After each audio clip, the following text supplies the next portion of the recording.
Picture this. The sun rises over a vast battlefield, the air thick with tension. Thousands of warriors stand ready, their chariots lined up like a storm waiting to break. This is the Battle of Kadesh, one of the most epic clashes in ancient history, where the Hittite Empire faced off against the mighty Egyptians. But this isn't just a story of swords and shields. It's a tale of strategy, survival, and secrets that have puzzled historians for centuries. What drove these ancient empires to war? What mysteries did they leave behind, buried beneath the sands of time? Welcome to 50 Hittite Wars and the mysteries they left behind. Over the next few minutes, we'll journey back to a time when empires rose and fell, when battles shaped the course of history, and when the Hittites carved their name into the annals of the ancient world. From their rise to power in Anatolia to their dramatic fall, we'll uncover the enigmas of their wars, their culture, and the legacy they left behind. But this isn't just a history lesson, it's a deep dive into the unknown. Why did the Hittites vanish so suddenly? What secrets lie hidden in their lost capital of Hattusa? And how did their wars shape the world we live in today? Stick around, because by the end of this video, you'll not only understand the Hittites' place in history, you'll see how their story still echoes in our modern world. Let's begin. Now, let's step back in time to uncover the roots of the Hittite Empire, a civilization that rose from humble beginnings to become one of the most formidable powers of the ancient world. The story of the Hittites begins in the rugged highlands of Anatolia, modern-day Turkey, around the 17th century before the Common Era. Unlike the fertile river valleys of Egypt or Mesopotamia, Anatolia's harsh terrain shaped the Hittites into resilient and resourceful people. But how did this once small kingdom transform into an empire that rivaled the great powers of its time? The Hittites' rise to power was no accident. It was a combination of strategic brilliance, military innovation, and a knack for diplomacy. At the heart of their success was their ability to harness the resources of their land. Anatolia was rich in metals, particularly iron, which the Hittites mastered earlier than most. This gave them a technological edge, allowing them to forge stronger weapons and tools that set them apart on the battlefield. Their chariots, for example, were lighter, faster, and more maneuverable than those of their rivals, giving them a decisive advantage in combat. But it wasn't just their weapons that made the Hittites a force to be reckoned with. They were also master strategists. The Hittite kings understood the importance of alliances and often formed coalitions with neighboring states to strengthen their position. They were skilled negotiators, using marriage alliances and treaties to secure their borders and expand their influence. One of their most famous rulers, Suppiluliuma I, was particularly adept at this, turning the Hittite Empire into a dominant power in the region. The Hittites' military prowess was matched by their administrative efficiency. They established a centralized government with a well-organized bureaucracy that managed their vast territories. Their capital, Hattusa, became a hub of political and cultural activity, fortified with massive walls and gates that symbolized their strength. The Hittites also developed one of the earliest known legal codes, which not only governed their society but also influenced later civilizations. By the time of their peak in the 14th century before the Common Era, the Hittite Empire controlled much of Anatolia and parts of the Levant, making them a key player in the ancient world. Their strategic location allowed them to control vital trade routes, further boosting their wealth and influence. But their rise was not just about conquest, it was about creating a legacy that would endure long after their empire fell. As we explore the Hittites' journey to power, it's clear that their success was built on more than just military might. It was their ability to adapt, innovate, and forge connections that set them apart. And as we'll see in the next section, their early campaigns to consolidate power in Anatolia would lay the foundation for even greater conflicts to come. With the foundations of their empire firmly laid, the Hittites turned their attention to the task of unifying Anatolia under their rule. This marked the beginning of their first major military campaign, a series of conflicts that would shape the future of their empire.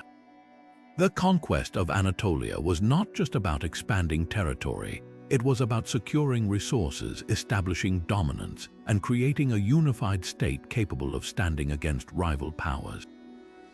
The Hittite strategy was both bold and calculated. They targeted key city-states and regions that controlled vital trade routes and resources, such as copper and timber.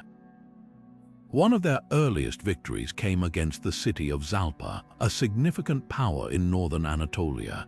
By defeating Zalpa, the Hittites gained access to critical trade networks and demonstrated their growing military strength. This victory was a turning point, signaling to other Anatolian states that the Hittites were a force to be reckoned with. But the Hittites didn't rely solely on brute force. They were masters of psychological warfare, often using intimidation and diplomacy to weaken their enemies before engaging in battle. For example, they would send envoys to neighboring rulers, offering alliances or threatening retaliation if they resisted. This dual approach of military might and strategic negotiation allowed them to subdue many regions without prolonged conflict. One of the most significant battles during this period was the campaign against Arzawa, a powerful kingdom in western Anatolia. The Hittites, led by their king Labana, launched a surprise attack that caught the Arzawans off guard. The battle was fierce, but the Hittites' superior tactics and iron weapons gave them the upper hand. The fall of Arzawa not only expanded Hittite territory but also sent a clear message to other Anatolian states. Resistance was futile. The impact of these early campaigns extended far beyond the battlefield. As the Hittites consolidated their power, they brought stability to a region that had long been fragmented. They established administrative systems to govern their new territories, ensuring that resources were efficiently managed and trade flourished. This period of unification laid the groundwork for the Hittite Empire's future dominance, transforming Anatolia into a cohesive and powerful state. However, the conquest of Anatolia was not without its challenges. The Hittites faced resistance from local populations and rival kingdoms, and maintaining control over such a vast and diverse region required constant vigilance. Yet, their ability to adapt and innovate allowed them to overcome these obstacles, setting the stage for even greater conflicts in the years to come. As we look back on the Hittites' early campaigns, it's clear that their success was built on a combination of military prowess, strategic thinking, and a deep understanding of the lands they sought to conquer. These efforts not only secured their place in Anatolia, but also set the stage for the epic battles and diplomatic triumphs that would define their empire. And as we'll see next, one of those battles, the legendary clash at Kadesh, would become a defining moment in ancient history. Now, as we turn our attention to one of the most legendary confrontations in ancient history, we arrive at the Battle of Kadesh, a clash that pitted two of the ancient world's greatest powers against each other. This monumental battle between the Hittites and the Egyptians was not just a fight for territory.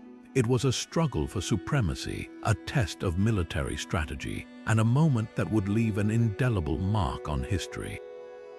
The Battle of Kadesh took place around the year 1274 BC, near the city of Kadesh in modern-day Syria. It was here that the Hittite king Muwatalli II faced off against the Egyptian pharaoh Ramses II. Both leaders were determined to assert their dominance over the region, and the stakes could not have been higher. The Hittites, with their formidable chariots and iron weapons, were confident in their ability to outmaneuver the Egyptians. Meanwhile, Ramses II, known for his ambition and military prowess, was equally determined to secure a decisive victory. The battle itself was a masterclass in strategy and deception. The Hittites, using their knowledge of the terrain, lured the Egyptian forces into a trap. They sent false information to Ramses, claiming that their army was far from Kadesh. Believing he had the upper hand, Ramses advanced with a portion of his troops, only to find himself surrounded by the Hittite forces. The ensuing chaos was intense, with both sides suffering heavy casualties. Yet, despite being outnumbered, Ramses managed to rally his troops and fight his way out of the encirclement, turning what could have been a crushing defeat into a hard-fought stalemate. But the Battle of Kadesh is not just remembered for its military drama. It also marked a turning point in the relationship between the Hittites and the Egyptians. After years of conflict, both sides recognized the futility of endless warfare. This realization led to one of the most remarkable diplomatic achievements of the ancient world, the Treaty of Kadesh, often regarded as the first recorded peace treaty in history. The treaty, inscribed on silver tablets, outlined terms of mutual non-aggression, alliance, and the return of prisoners of war. It was a groundbreaking agreement that demonstrated the Hittites' and Egyptians' ability to prioritize stability over conquest. Yet the treaty also raises intriguing questions. Why did these two powerful empires, after decades of rivalry, suddenly choose peace? Was it exhaustion, mutual respect, or the realization that neither side could achieve total victory? The answers remain shrouded in mystery, adding to the allure of this ancient pact. The legacy of the Battle of Kadesh and its aftermath is profound. It not only shaped the political landscape of the ancient Near East, but also set a precedent for diplomacy that would influence future civilizations. For the Hittites, it was a testament to their military ingenuity and their ability to adapt to changing circumstances. For the Egyptians, it was a reminder of the challenges of maintaining an empire in a volatile world. As we reflect on this pivotal moment, it's clear that the Battle of Kadesh was more than just a clash of armies. It was a turning point that redefined the relationship between two great powers. And as we'll soon see, the Hittites' ability to navigate both war and peace would continue to shape their empire in ways that still captivate us today. Now, as we shift our focus to another pivotal moment in Hittite history, we arrive at the Siege of Carchemish, a conflict that would prove to be a turning point in the empire's quest for dominance. Carchemish, a strategically vital city located on the banks of the Euphrates River, was not just a military stronghold but also a bustling hub of trade and commerce. Controlling Carchemish meant controlling the flow of goods, wealth, and influence across the ancient Near East, making it a prize worth fighting for. The Hittites, under the leadership of King Suppiluliuma I, recognized the city's importance early on. By the late 14th century BC, they launched a campaign to bring Carchemish under their control. The siege was a calculated move, designed to secure the empire's eastern borders and strengthen its grip on key trade routes that connected Mesopotamia to the Mediterranean. The Hittites' success at Carchemish would not only bolster their economy, but also send a clear message to rival powers about their growing influence. Archaeological discoveries at Carchemish have provided fascinating insights into this ancient conflict. Excavations have revealed remnants of massive fortifications, including towering walls and gates, which highlight the city's strategic importance. These structures were designed to withstand prolonged sieges, yet the Hittites' innovative tactics and relentless determination ultimately led to their victory. Among the findings are also artifacts such as weapons, pottery, and inscriptions that offer glimpses into the lives of both the defenders and the attackers. One of the most intriguing aspects of the Siege of Carchemish is its long-term impact on the region. By securing the city, the Hittites gained access to lucrative trade networks that brought wealth and resources into their empire. This economic boost allowed them to fund further military campaigns and expand their influence even further. At the same time, the fall of Carchemish weakened rival powers, particularly the Mitanni, who had previously dominated the area. Yet the siege also raises questions about the Hittites' methods and motivations. How did they manage to overcome such formidable defenses? What role did diplomacy or alliances play in their success? and how did the local population respond to the Hittite occupation? While some answers can be gleaned from the archaeological record, much of this story remains shrouded in mystery, inviting us to piece together the past from the fragments left behind. The Siege of Carchemish stands as a testament to the Hittites' strategic brilliance and their ability to adapt to the challenges of their time. It was not just a military victory but a calculated move that reshaped the balance of power in the ancient world. As we continue to uncover the secrets of this ancient city, we gain a deeper understanding of how the Hittites built and maintained their empire, one siege at a time. And as we move forward, we'll explore how the Hittites' mastery of warfare and diplomacy would continue to shape their legacy, leaving behind a trail of mysteries that still captivate historians and enthusiasts alike.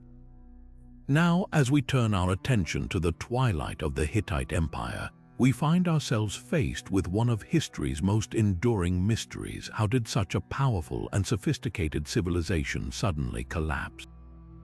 The fall of the Hittite Empire, which once dominated the ancient Near East, has puzzled historians and archaeologists for centuries. While no single explanation fully accounts for their decline, several compelling theories have emerged, each offering a piece of the puzzle. One of the most widely discussed theories points to external invasions as a primary cause. Around the late 12th century BC, the Eastern Mediterranean and Near East experienced a period of widespread upheaval often referred to as the Late Bronze Age collapse. During this time, a coalition of mysterious groups known as the Sea Peoples swept through the region, attacking coastal cities and destabilizing established empires. While the Hittites were not directly on the coast, their empire was not immune to the chaos. Some scholars believe that the Sea Peoples, along with other invading forces, may have disrupted trade routes, weakened the Hittite military, and contributed to the empire's downfall. Another significant factor in the Hittite collapse may have been internal strife. As the empire expanded, it became increasingly difficult to maintain control over its vast territories. Regional governors and local rulers began to assert their independence, leading to political fragmentation. At the same time, succession disputes within the royal family created instability at the highest levels of power. This internal division likely weakened the empire's ability to respond to external threats, leaving it vulnerable to collapse. Natural disasters also played a role in the Hittite Empire's decline. Evidence suggests that the region experienced severe droughts during the late 13th and early 12th centuries BC. These droughts would have devastated agriculture, leading to food shortages and economic decline. Without a stable food supply, the Hittite population may have faced famine, further destabilizing the empire. Additionally, some researchers have proposed that earthquakes or other natural calamities could have damaged key cities and infrastructure, compounding the empire's troubles. Despite these theories, the exact sequence of events that led to the Hittite Empire's fall remains unclear. What we do know is that by the early 12th century BC, the once mighty empire had fragmented into smaller, independent city-states. The capital, Hattusa, was abandoned, and the Hittite language and culture gradually faded from prominence. Yet, the legacy of the Hittites endured, influencing later civilizations and leaving behind a wealth of archaeological treasures that continue to captivate us today. As we reflect on the fall of the Hittite Empire, we are reminded of the fragility of even the most powerful civilizations. Whether through invasion, internal conflict, or environmental challenges, the Hittite story serves as a poignant reminder of the complex forces that shape history. And as we move forward, we'll explore how the mysteries of their collapse continue to inspire new discoveries and deepen our understanding of the ancient world. As we shift our focus from the empire's collapse to its heart, we arrive at the lost city of Hattusa, the once thriving capital of the Hittite Empire. Nestled in the rugged landscapes of modern-day Turkey, Hattusa stands as a testament to the ingenuity and ambition of the Hittites. This ancient city, with its towering walls, grand temples, and intricate tunnels, offers a glimpse into a civilization that once ruled the ancient Near East. Yet, beneath its ruins lie secrets that continue to baffle archaeologists and historians alike. One of the most striking features of Hattusa is its impressive fortifications.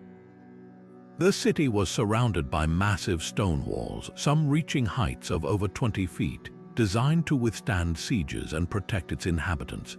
These walls were punctuated by monumental gates, such as the famous Lion Gate and the Sphinx Gate, adorned with intricate carvings that symbolized the Hittites' power and divine protection. The sheer scale of these defenses speaks to the city's strategic importance and the Hittites' mastery of engineering. But Hattusa's marvels extend far beyond its walls. Beneath the city lies a network of hidden tunnels and underground chambers, some of which remain unexplored to this day. These tunnels served multiple purposes, from providing secret escape routes during times of siege to storing vital supplies. Some researchers believe they may have also had religious or ceremonial significance, connecting the city's temples and palaces in ways that are still not fully understood. The existence of these tunnels highlights the Hittites' advanced understanding of architecture and their ability to adapt to the challenges of their environment. Perhaps the most enduring mystery of Hattusa is the sudden abandonment of the city. Around the early 12th century BC, the Hittite capital was deserted, its grand structures left to crumble.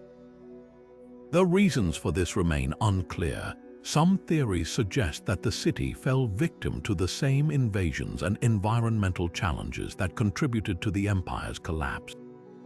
Others propose that internal unrest or a loss of faith in the ruling elite may have driven the population to leave.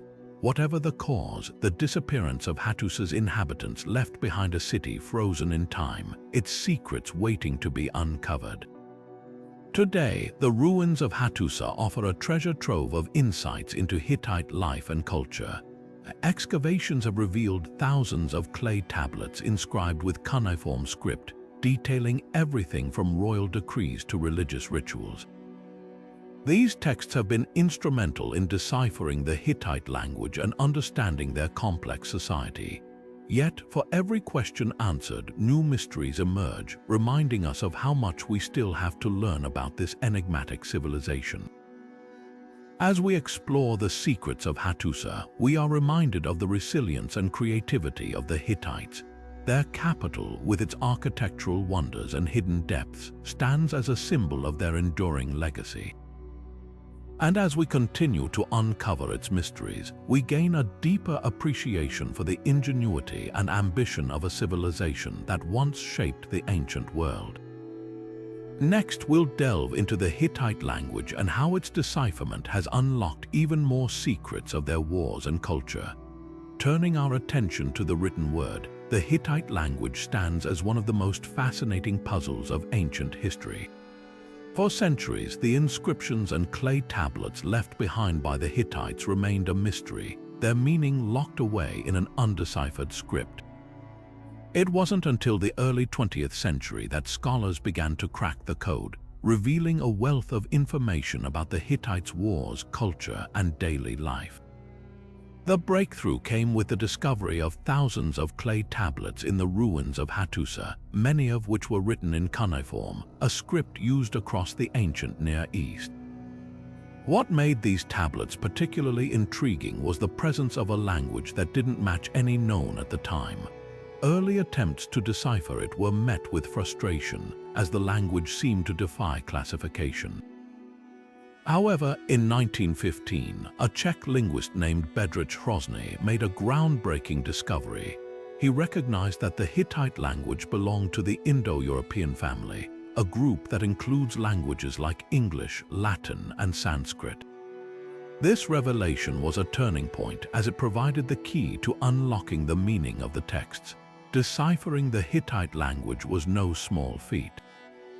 The cuneiform script itself was complex, with hundreds of symbols representing syllables, words, and even entire concepts. Additionally, the tablets often mixed Hittite with other languages, such as Akkadian, the diplomatic lingua franca of the time. This multilingual approach added another layer of difficulty for scholars.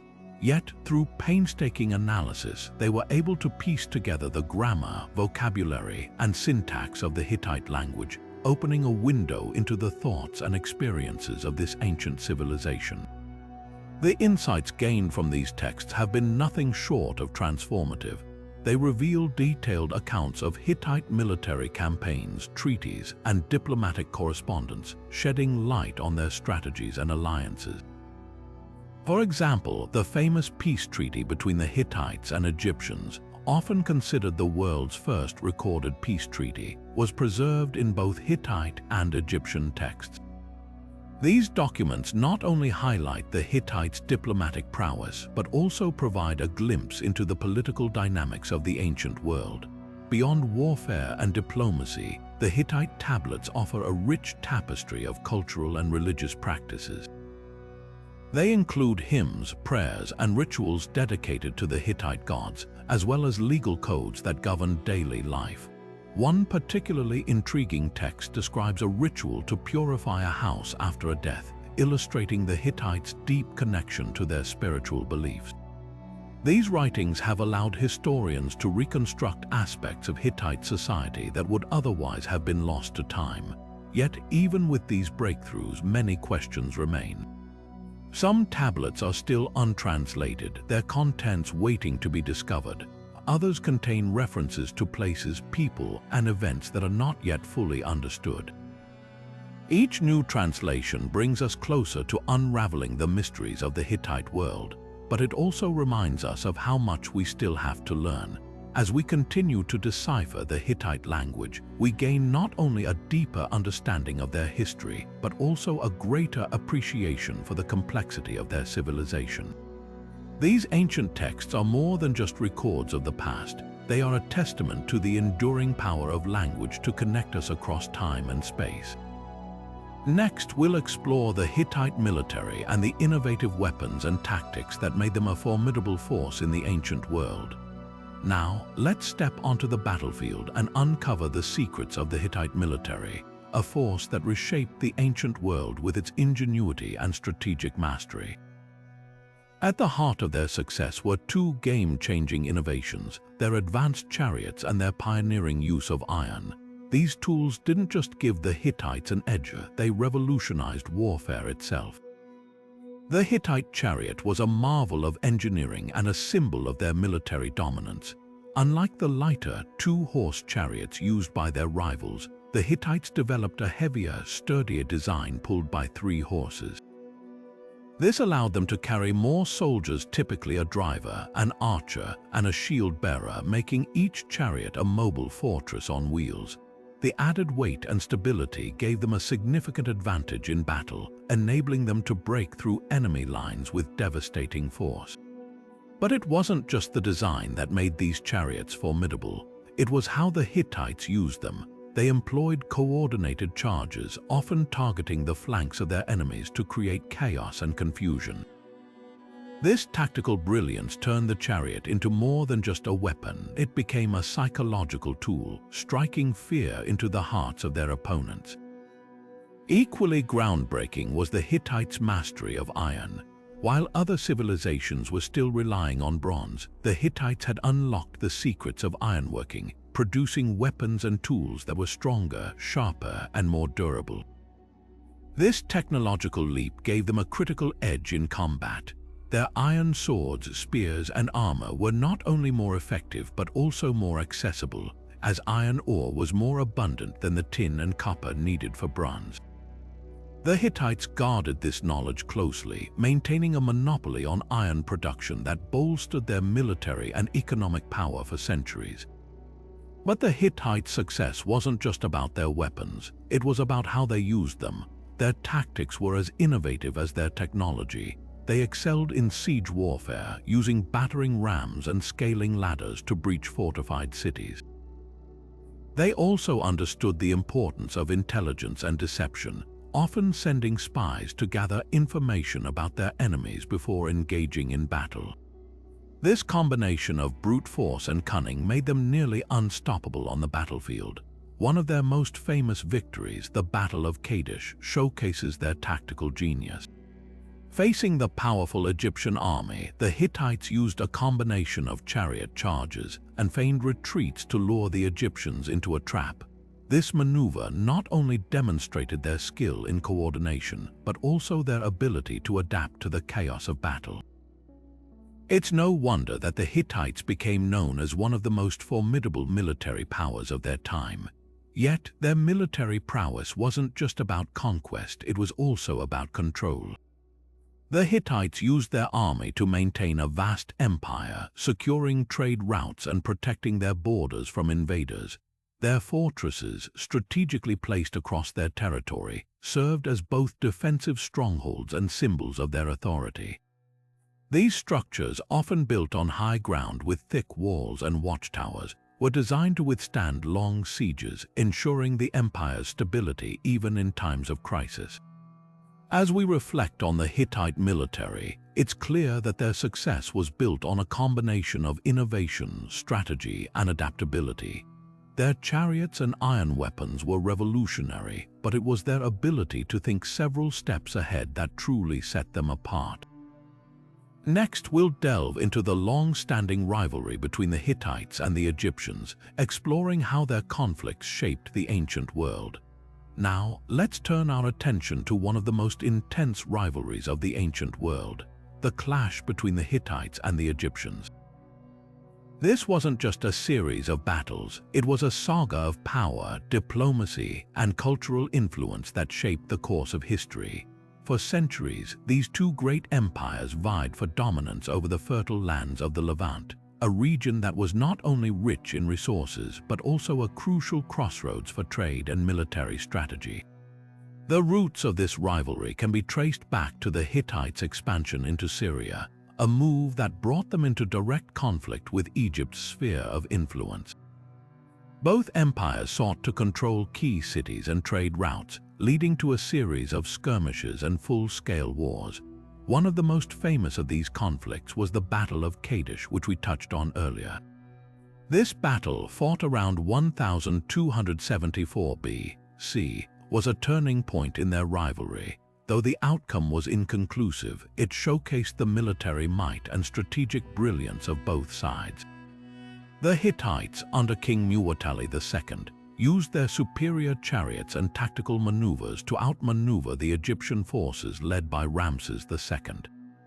Despite the stalemate, the battle left a lasting legacy as it led to the world's first recorded peace treaty, a testament to the complex relationship between these two powers. But the rivalry didn't end with Kadesh. Over the decades, both empires continued to jockey for position, engaging in a mix of warfare and diplomacy. The Hittites, with their fortified cities and advanced military technology, were a formidable opponent. Yet, the Egyptians, with their vast resources and naval power, were equally determined to protect their interests. This tug of war created a delicate balance of power in the region, with neither side able to achieve total dominance. One of the most intriguing aspects of this rivalry was the role of diplomacy. Despite their frequent conflicts, the Hittites and Egyptians often sought to resolve disputes through negotiation rather than warfare. This was particularly evident in the marriage alliance between the Hittite king Hattusa III and the Egyptian princess Mothoneferia. This union was more than a political gesture, it was a strategic move to solidify peace and strengthen ties between the two empires. The correspondence between the Hittite and Egyptian courts, preserved in clay tablets and papyri, reveals a fascinating blend of formal diplomacy and personal relationships. These letters show how rulers navigated the complexities of their alliance, balancing mutual respect with the ever-present threat of conflict.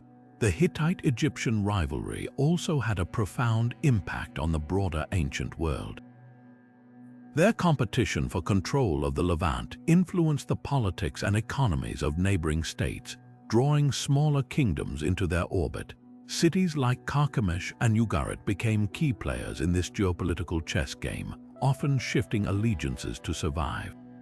The constant tension between the Hittites and Egyptians also spurred technological and cultural exchanges, as each empire sought to outdo the other in military innovation and artistic achievement.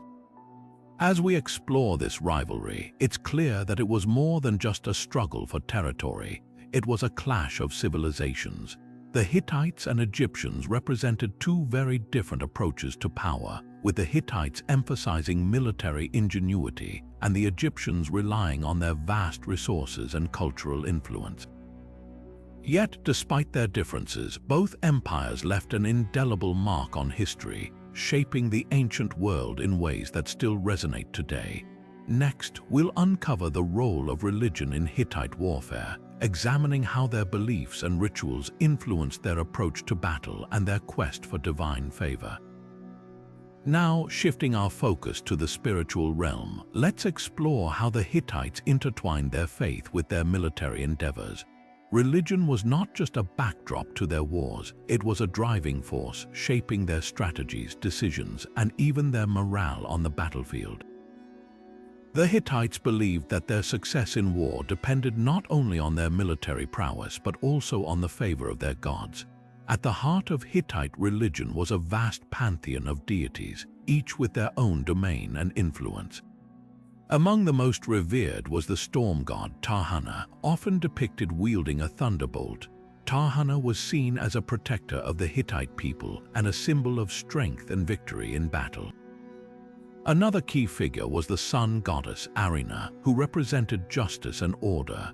The Hittites believed that these gods could intervene in human affairs, tipping the scales of war in their favor if properly honored. Before any major campaign, the Hittites would perform elaborate rituals to seek divine approval. These ceremonies often involved offerings, prayers, and even animal sacrifices. Kings and military leaders would consult oracles to interpret the will of the gods, ensuring that their plans aligned with divine intentions. If the omens were unfavorable, the Hittites might delay or even abandon their campaigns, believing that proceeding without divine support would lead to disaster. One of the most fascinating aspects of Hittite religious practice was their use of treaties and oaths, which were often sworn in the names of their gods. These agreements were not just political tools, they were sacred bonds believed to be enforced by divine power. Breaking a treaty was seen as an offense against the gods themselves, inviting their wrath. This belief added a layer of solemnity to their diplomatic efforts, as both allies and enemies understood the spiritual consequences of betrayal. The Hittites also carried their gods into battle, both literally and symbolically. Statues of deities were sometimes brought to the front lines, serving as a reminder of divine protection and inspiring the troops. Soldiers would wear amulets and carry symbols of their gods, believing these tokens would shield them from harm. The presence of priests on the battlefield further underscored the connection between faith and warfare, as they performed rituals to ensure victory and offer sacrifices in times of crisis. Interestingly, the Hittites were also known to adopt and honor the gods of their enemies. After conquering a region, they would often incorporate the local deities into their own pantheon, believing that this would pacify the conquered people and secure the favor of the gods. This practice not only reflected their religious flexibility, but also their strategic approach to maintaining control over newly acquired territories. The role of religion in Hittite warfare reveals a civilization deeply attuned to the spiritual dimensions of power and conflict. Their belief in divine intervention shaped every aspect of their military campaigns, from planning to execution. It also highlights the interconnectedness of faith and politics in the ancient world, where the favor of the gods was as crucial as the strength of armies. As we move forward, we'll delve into the Hittite military's innovative weapons and tactics, examining how their technological advancements gave them an edge on the battlefield. Now, let's turn our attention to one of the most remarkable diplomatic achievements of the ancient world, the Hittite-Egyptian peace treaty. This agreement, often hailed as the first recorded peace treaty in history, marked a turning point in the long-standing rivalry between these two powerful empires.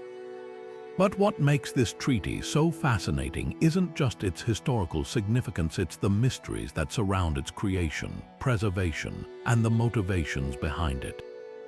The treaty, signed around 1269 BCE, came after decades of conflict, most notably the famous Battle of Kadesh.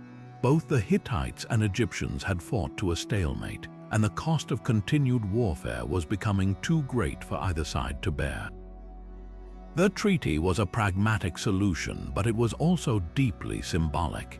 It wasn't just a cessation of hostilities, it was a formal recognition of mutual respect and a commitment to peaceful coexistence. The terms of the treaty were remarkably detailed and forward-thinking. It included clauses on mutual defense, where both empires pledged to come to each other's aid if attacked by a third party. There were also provisions for the extradition of fugitives and the protection of trade routes, ensuring that commerce could flourish between the two nations. Perhaps most intriguingly, the treaty was framed as a sacred oath, sworn in the names of the gods of both empires. This spiritual dimension added weight to the agreement, making it not just a political document but a divine covenant. One of the enduring mysteries of the treaty lies in its preservation. Remarkably, copies of the treaty have survived to this day, inscribed on silver tablets and clay tablets in both Hittite and Egyptian hieroglyphs. The fact that both versions have been found suggests a deliberate effort to ensure the treaty's longevity. But how did these fragile documents survive for over 3,000 years, and why were they created in such durable materials? Some scholars believe the treaty was meant to serve as a lasting testament to the power of diplomacy, while others suggest it was intended to be displayed publicly, reinforcing the peace to both empires' citizens. Another lingering question is the role of the Hittite queen Pujuhepa in the treaty's creation.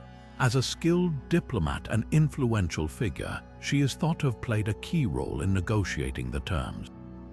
Her correspondence with the Egyptian pharaoh Ramses II reveals a level of mutual respect and collaboration that was rare for the time.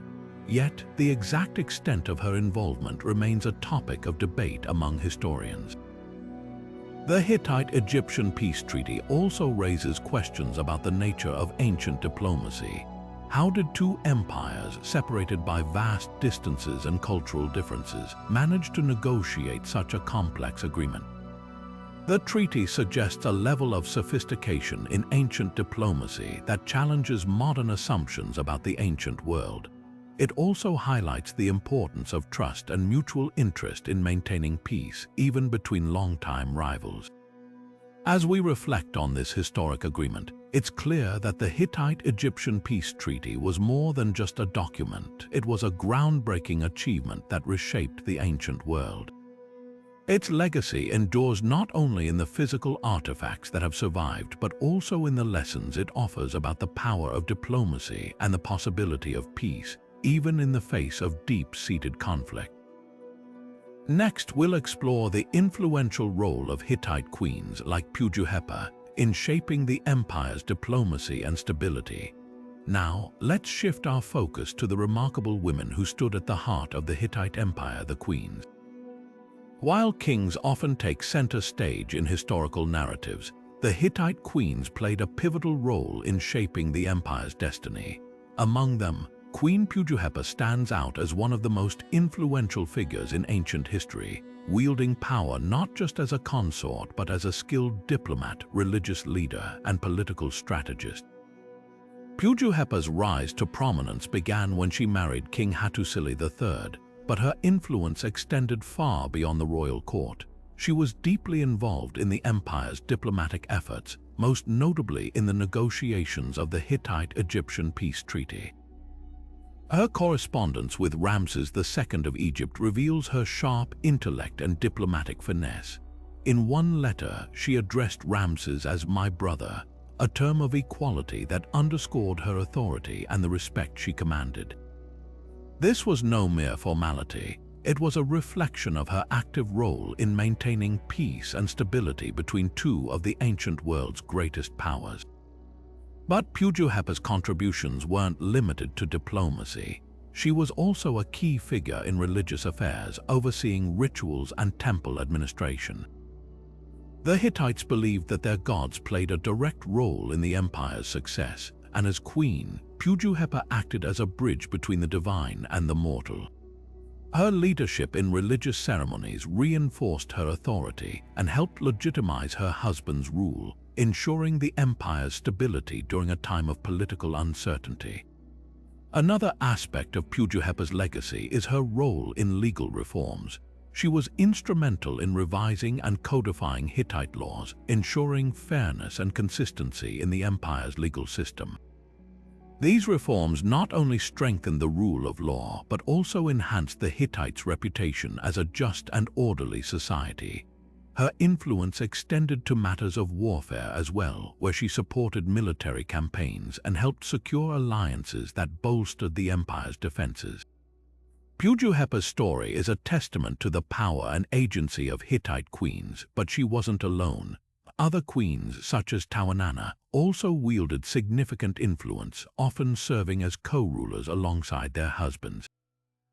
These women were not mere figureheads, they were active participants in governance, diplomacy, and cultural life. Their contributions highlight the unique position of women in Hittite society, where queens enjoyed a level of authority that was rare in the ancient world. The legacy of the Hittite queens challenges our modern assumptions about gender roles in antiquity. They were not confined to the shadows of history but stood at the forefront of their empire's achievements.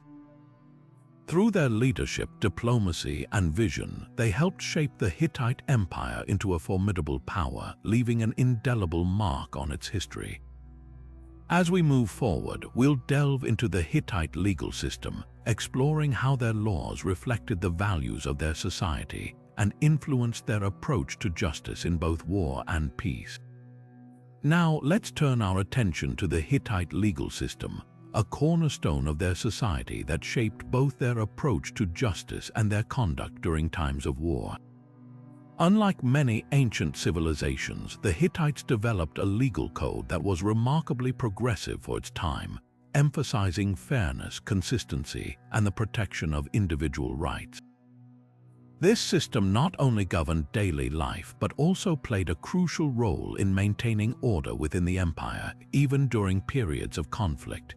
At the heart of the Hittite legal code was a focus on restitution rather than retribution. For example, if someone caused harm or damage, the law required them to compensate the victim rather than face harsh punishment.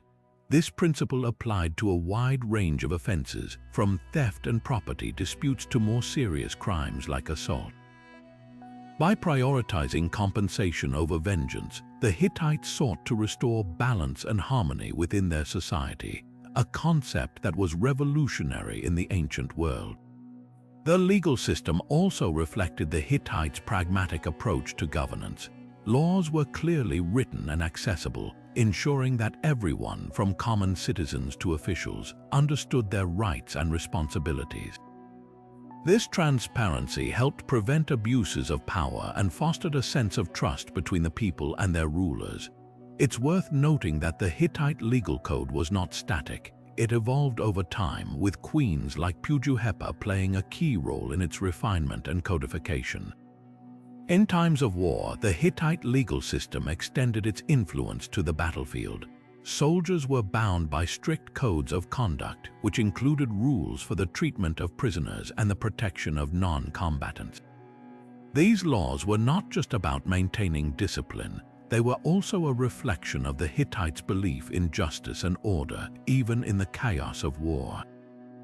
By adhering to these principles, the Hittites aimed to preserve their reputation as a civilized and honorable people, even when engaged in conflict. The legal code also addressed issues of loyalty and treason, which were critical in a society where shifting alliances and internal strife could threaten the empire's stability. Punishments for treason were severe, but the laws also provided mechanisms for resolving disputes and preventing conflicts from escalating. This balance between deterrence and resolution helped the Hittites maintain control over their vast and diverse territories. One of the most fascinating aspects of the Hittite legal system is its influence on later civilizations. Elements of their laws can be seen in the legal codes of neighboring cultures, including the Assyrians and Babylonians. This legacy underscores the enduring impact of the Hittites' commitment to justice and fairness, principles that continue to resonate in modern legal systems. As we explore further, we'll examine how the Hittite economy supported their military campaigns, shedding light on the intricate relationship between wealth, warfare, and the empire's survival. Now, shifting our focus to the backbone of the Hittite war machine, we uncover the intricate workings of their economy, a system that not only sustained their empire but also fueled their relentless military campaigns. The Hittite economy was a finely tuned mechanism, balancing trade, taxation, and resource management to ensure their armies were well equipped and their borders secure.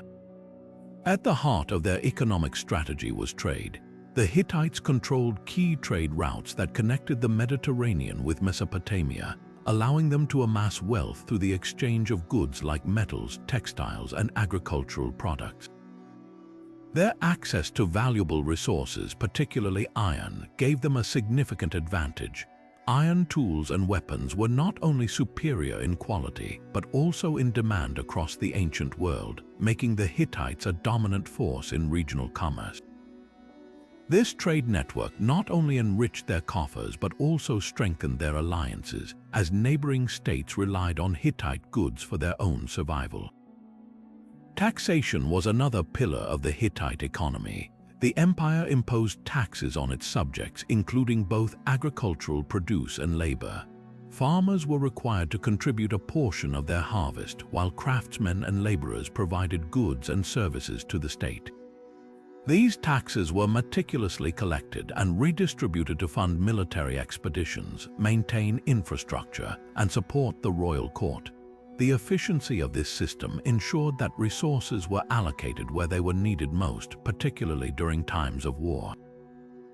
Resource management played a crucial role in sustaining the Hittite war effort. The empire's leaders were skilled at identifying and exploiting natural resources, from fertile farmland to mineral-rich mountains. They established mining operations to extract iron, copper, and silver, which were essential for producing weapons, tools, and currency. Agricultural production was also carefully managed, with surplus crops stored in granaries to feed soldiers during campaigns. This strategic approach to resource allocation allowed the Hittites to maintain a standing army and respond swiftly to threats. The Hittite economy was not without its challenges, however.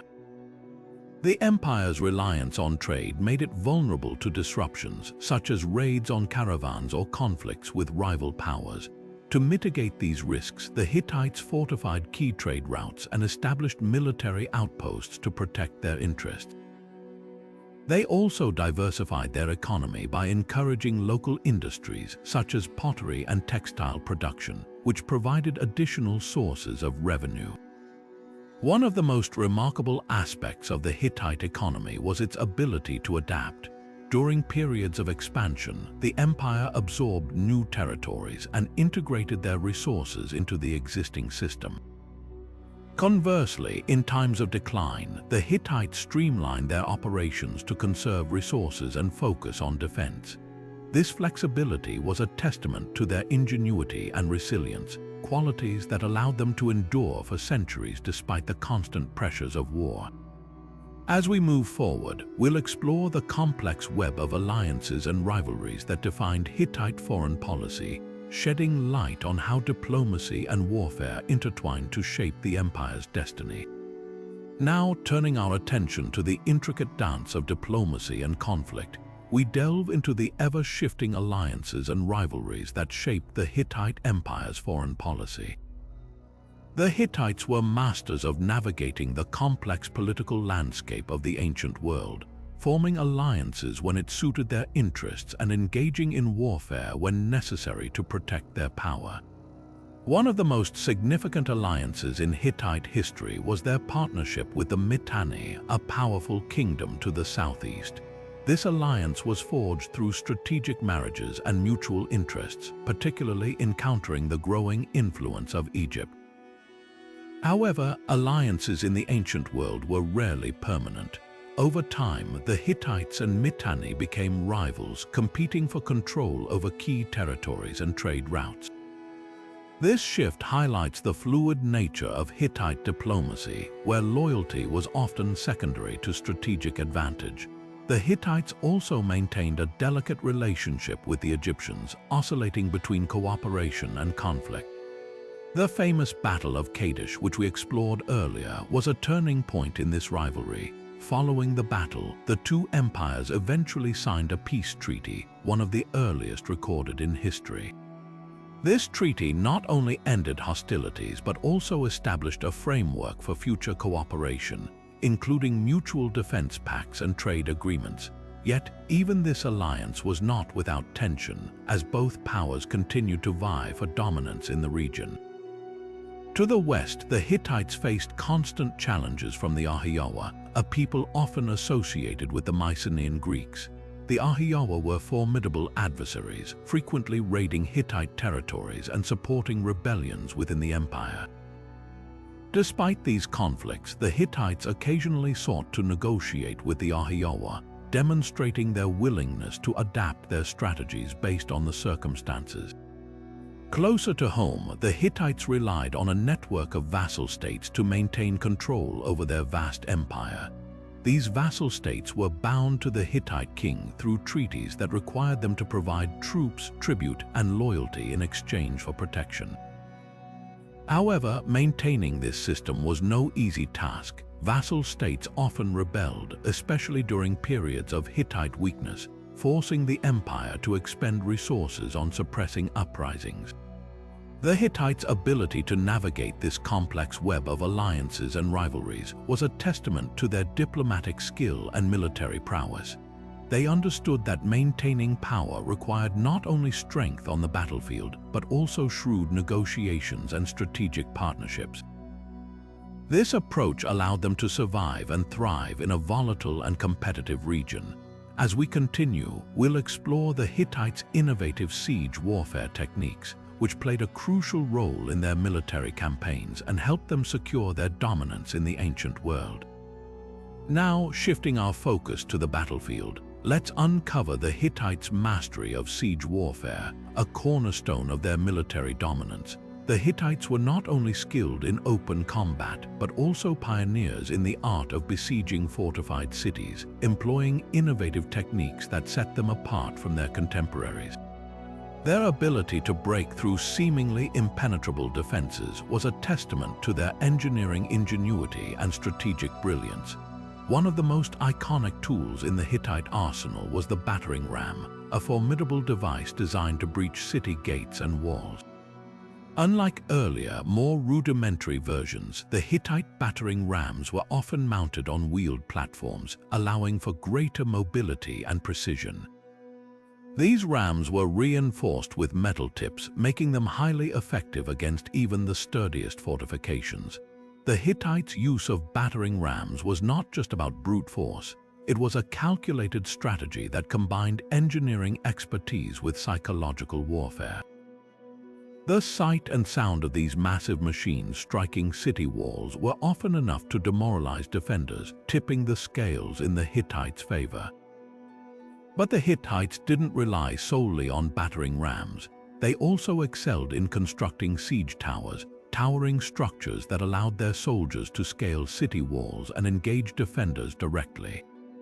These towers were often equipped with protective coverings to shield troops from arrows and other projectiles, showcasing the Hittites' attention to detail and their understanding of the dangers of siege warfare. By combining these towers with battering rams, the Hittites could launch multi-pronged attacks, overwhelming defenders and creating chaos within the city walls. Fortified cities, however, were not easy targets. The Hittites recognized this and developed strategies to counter the defensive advantages of their enemies. They often employed sappers, specialized soldiers tasked with undermining city walls by digging tunnels beneath them. Once the tunnels were complete, the Hittites would set fire to the wooden supports, causing the walls above to collapse. This method required meticulous planning and coordination, but when executed successfully, it could bring down even the most formidable defenses. The Hittite siege techniques were not just about destruction, they also involved careful planning and resource management.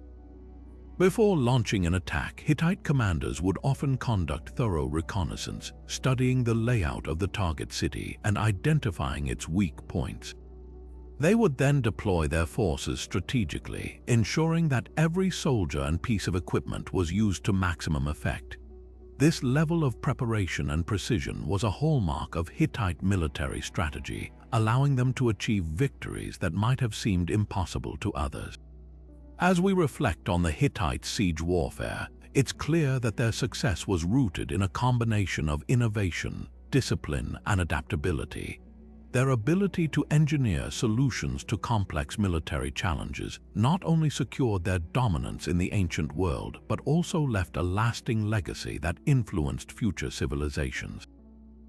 Next, we'll turn our attention to another groundbreaking aspect of Hittite military technology: their revolutionary use of chariots, which transformed the battlefield and gave them a decisive edge over their enemies.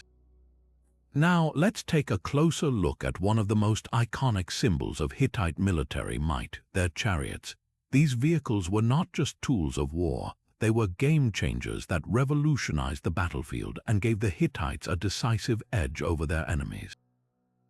The Hittite chariot was a marvel of ancient engineering, combining speed, maneuverability, and firepower in a way that few other civilizations could match at the time. The design of the Hittite chariot was both innovative and practical. Unlike earlier models, which were often lightweight and designed primarily for speed, the Hittite chariot was built for durability and stability. It featured a sturdy wooden frame reinforced with metal components, making it capable of withstanding the rigors of battle. The wheels were larger and more robust, with 6 to 8 spokes, providing better traction and reducing the risk of braking during high-speed maneuvers. This design allowed the chariots to navigate rough terrain with ease, giving the Hittites a tactical advantage in diverse environments. What truly set the Hittite chariot apart, however, was its crew. Each chariot was manned by a team of 3, a driver, a shield bearer, and an archer. This combination of roles allowed the chariot to function as both a mobile platform for ranged attacks and a defensive unit capable of protecting itself from enemy fire. The archer, positioned at the rear, could unleash a barrage of arrows while the chariot was in motion, striking fear into the hearts of opposing forces. Meanwhile, the shield bearer provided cover, deflecting incoming projectiles and ensuring the safety of the crew. The Hittites also mastered the art of deploying their chariots in battle formations. They often used them in coordinated waves, creating a relentless assault that overwhelmed enemy lines. By charging at high speeds and then retreating to regroup, the Hittite charioteers could disrupt enemy formations and create chaos on the battlefield. This hit-and-run tactic was particularly effective against slower-moving infantry, who struggled to counter the speed and agility of the chariots. But the impact of the Hittite chariot went beyond its physical capabilities. It also played a psychological role in warfare. The sight of a line of Hittite chariots charging across the battlefield, their wheels kicking up dust and their archers raining down arrows, was enough to instill fear and confusion in even the most disciplined armies. This psychological edge often gave the Hittites the upper hand before the fighting even began. The Hittites' mastery of chariot warfare didn't happen overnight. It was the result of years of refinement and adaptation, as they learned from their own experiences and incorporated innovations from other cultures. Their ability to integrate these advancements into their military strategy is a testament to their ingenuity and their commitment to staying ahead of their rivals. As we consider the legacy of the Hittite chariot, it's clear that this innovation was more than just a weapon. It was a symbol of the Hittites' dominance and their ability to shape the course of ancient warfare. Their chariots not only secured victories on the battlefield, but also influenced the development of military technology for centuries to come. Next, we'll explore another groundbreaking aspect of Hittite innovation, their pioneering use of iron, a technological leap that further cemented their place as one of the ancient world's most formidable powers. Now, shifting our focus to another groundbreaking innovation, we turn to the Hittite Iron Age, a period that marked a significant technological leap in the ancient world. The Hittites were among the first civilizations to harness the power of iron, and this mastery played a crucial role in their military dominance and cultural influence. But how did they achieve this, and why was their iron technology so revolutionary? Let's uncover the story behind this ancient innovation. The Hittites' use of iron was a game-changer, especially in warfare. Unlike bronze, which was the dominant metal of the time, iron was stronger, more durable, and more readily available. This gave the Hittites a distinct advantage on the battlefield. Their weapons, such as swords, spears, and armor, were not only more effective but also lighter and easier to produce in large quantities. This allowed them to equip their armies with superior gear, giving them an edge over their enemies who still relied on bronze. But the Hittites didn't just use iron for weapons. They also applied it to tools and everyday objects, revolutionizing agriculture, construction, and trade. Iron plows, for example, made farming more efficient, while iron tools enabled the construction of more durable buildings and infrastructure. This widespread use of iron helped the Hittites build a more resilient and prosperous society, further solidifying their power in the region. One of the most intriguing aspects of the Hittite Iron Age is how they managed to keep their technology a secret for so long. Unlike other civilizations that shared knowledge freely, the Hittites guarded their ironworking techniques closely. They controlled the production and distribution of iron, ensuring that only their allies and trusted partners had access to this valuable resource. This secrecy allowed them to maintain their military and economic superiority for centuries. The process of smelting iron was also a closely guarded secret. The Hittites developed advanced techniques for extracting and refining iron ore, which required high temperatures and precise control.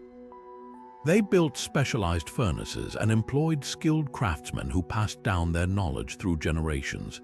This expertise gave the Hittites a monopoly on iron production, making them the undisputed leaders in metallurgy during their time. However, the mystery of how the Hittites kept their iron technology secret remains a topic of debate among historians. Some believe that their remote location in Anatolia provided natural protection, while others suggest that strict laws and harsh penalties deterred anyone from revealing their methods. Whatever the case, the Hittites' ability to control this technology was a key factor in their rise to power.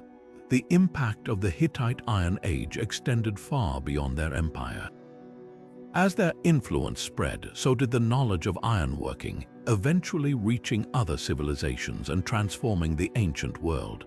The Hittites' pioneering use of iron laid the foundation for the Iron Age, a period that would shape the course of human history. As we reflect on the Hittite Iron Age, it's clear that their technological leap was more than just a military advantage. It was a testament to their ingenuity and vision. Their mastery of iron not only secured their dominance but also left a lasting legacy that continues to fascinate us today. Next, we'll delve into the Hittites' strategic brilliance, exploring how their innovative tactics and psychological warfare made them one of the most formidable forces in the ancient world. Now, let's turn our attention to the Hittites' mastery of strategy and deception, a cornerstone of their military success. The Hittites were not just skilled warriors, they were brilliant tacticians who understood the power of the mind in warfare. Their ability to outthink their enemies often gave them the upper hand, even when facing numerically superior forces. One of the most striking aspects of Hittite strategy was their use of espionage. They employed spies to gather intelligence on enemy movements, strengths, and weaknesses. These spies often infiltrated rival kingdoms, posing as merchants, diplomats, or even soldiers. The information they collected allowed the Hittites to plan their campaigns with precision, striking at the right time and place to maximize their advantage. This network of informants was a key factor in their ability to anticipate and counter enemy strategies. Psychological warfare was another tool in the Hittite arsenal. They understood that fear and confusion could be just as effective as physical force in breaking an enemy's resolve. Before battles, they would often spread rumors or stage demonstrations to intimidate their opponents. For example, they might exaggerate the size of their army or showcase their advanced weapons to create a sense of dread. These tactics often led to enemy forces surrendering without a fight, saving the Hittites valuable resources and manpower. The Hittites also excelled in battlefield deception. They were known to use feints and false retreats to lure enemies into traps. One famous example is their use of chariots to create the illusion of a retreat, only to circle back and attack from the flanks once the enemy had been drawn out of position. This combination of speed, coordination, and surprise made their chariot units one of the most feared forces in the ancient world. Another key element of their strategy was adaptability. The Hittites were quick to adjust their tactics based on the terrain, the enemy's strengths, and the conditions of the battlefield. Whether fighting in the rugged mountains of Anatolia or the open plains of Syria, they tailored their approach to exploit every possible advantage. This flexibility made them unpredictable and difficult to counter, even for well-prepared adversaries. The Hittites' strategic brilliance extended beyond the battlefield. They were skilled diplomats who used alliances and treaties to weaken their enemies. By forming coalitions with smaller states, they could isolate larger rivals and divide their forces. This diplomatic acumen often allowed them to achieve their goals without resorting to direct conflict, further demonstrating their understanding of the art of war. As we explore the Hittite art of war, it's clear that their success was not just a result of superior weapons or numbers. It was their ability to think several steps ahead, to outmaneuver and outwit their opponents that truly set them apart. Their legacy as master strategists continues to inspire and intrigue us, offering valuable lessons in the timeless principles of warfare. Next, we'll uncover the debated role of Hittite naval power, examining how their control of coastal regions and trade routes shaped their empire. Now, shifting our focus to the waters, let's explore the often debated role of Hittite naval power. While the Hittites are primarily celebrated for their land-based military prowess, their influence over coastal regions and trade routes raises intriguing questions about their capabilities at sea. Did they possess a formidable navy, or was their maritime presence more limited than their terrestrial dominance? The Hittites' control over key coastal areas, particularly in the eastern Mediterranean, suggests they understood the strategic importance of sea trade. Cities like Ugarit, a major port under Hittite influence, served as vital hubs for commerce and communication. By dominating these coastal territories, the Hittites could monitor and regulate the flow of goods, ensuring their empire remained economically strong. This control also allowed them to project power across the region, even if their direct naval engagements were less frequent than their land campaigns. However, evidence of a dedicated Hittite navy remains scarce. Unlike the Egyptians or the later Phoenicians, the Hittites left behind few records of large-scale naval battles or shipbuilding innovations. Some historians argue that their focus on land warfare meant they relied on allied or vassal states to manage maritime affairs. For example, the Kingdom of Ugarit likely provided ships and sailors to support Hittite interests at sea, acting as a proxy naval force rather than a direct extension of Hittite military power. Despite this, there are hints that the Hittites did engage in naval activities, particularly in defending their coastal territories. Archaeological findings, such as depictions of ships in Hittite art, suggest they were familiar with maritime technology. Additionally, their strategic alliances with coastal cities indicate they valued naval support, even if they didn't maintain a standing fleet of their own.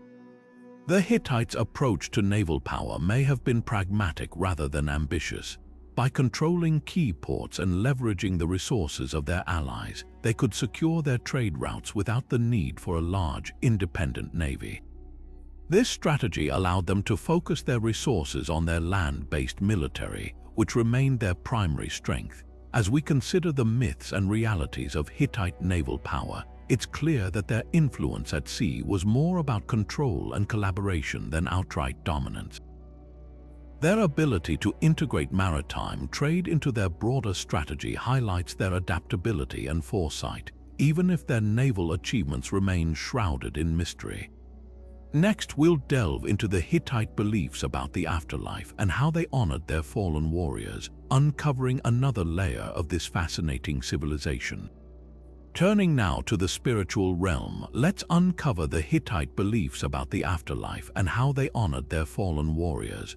For the Hittites, death was not an end but a transition to another existence, deeply intertwined with their religious and cultural practices.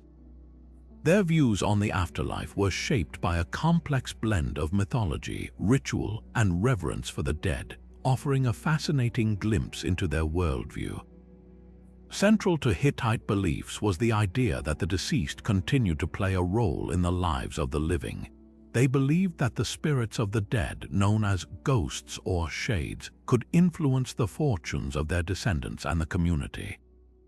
To ensure these spirits remained benevolent, the Hittites performed elaborate burial rituals and maintained ongoing offerings to honor their ancestors. These practices were not just acts of remembrance but also a way to secure the favor of the dead, who were thought to hold power in the afterlife. Burial practices among the Hittites varied depending on social status and regional customs. For warriors in particular, their funerals were often grand affairs, reflecting their valor and importance to the empire. Fallen soldiers were typically buried with their weapons and armor, symbolizing their readiness to fight even in the next world. Grave goods such as pottery, jewelry, and food offerings were also common, intended to provide comfort and sustenance in the afterlife. One of the most intriguing aspects of Hittite burial customs was their use of stone stelae or upright slabs to mark graves. These stelae often bore inscriptions or carvings depicting the deceased, sometimes accompanied by symbols of their achievements in life.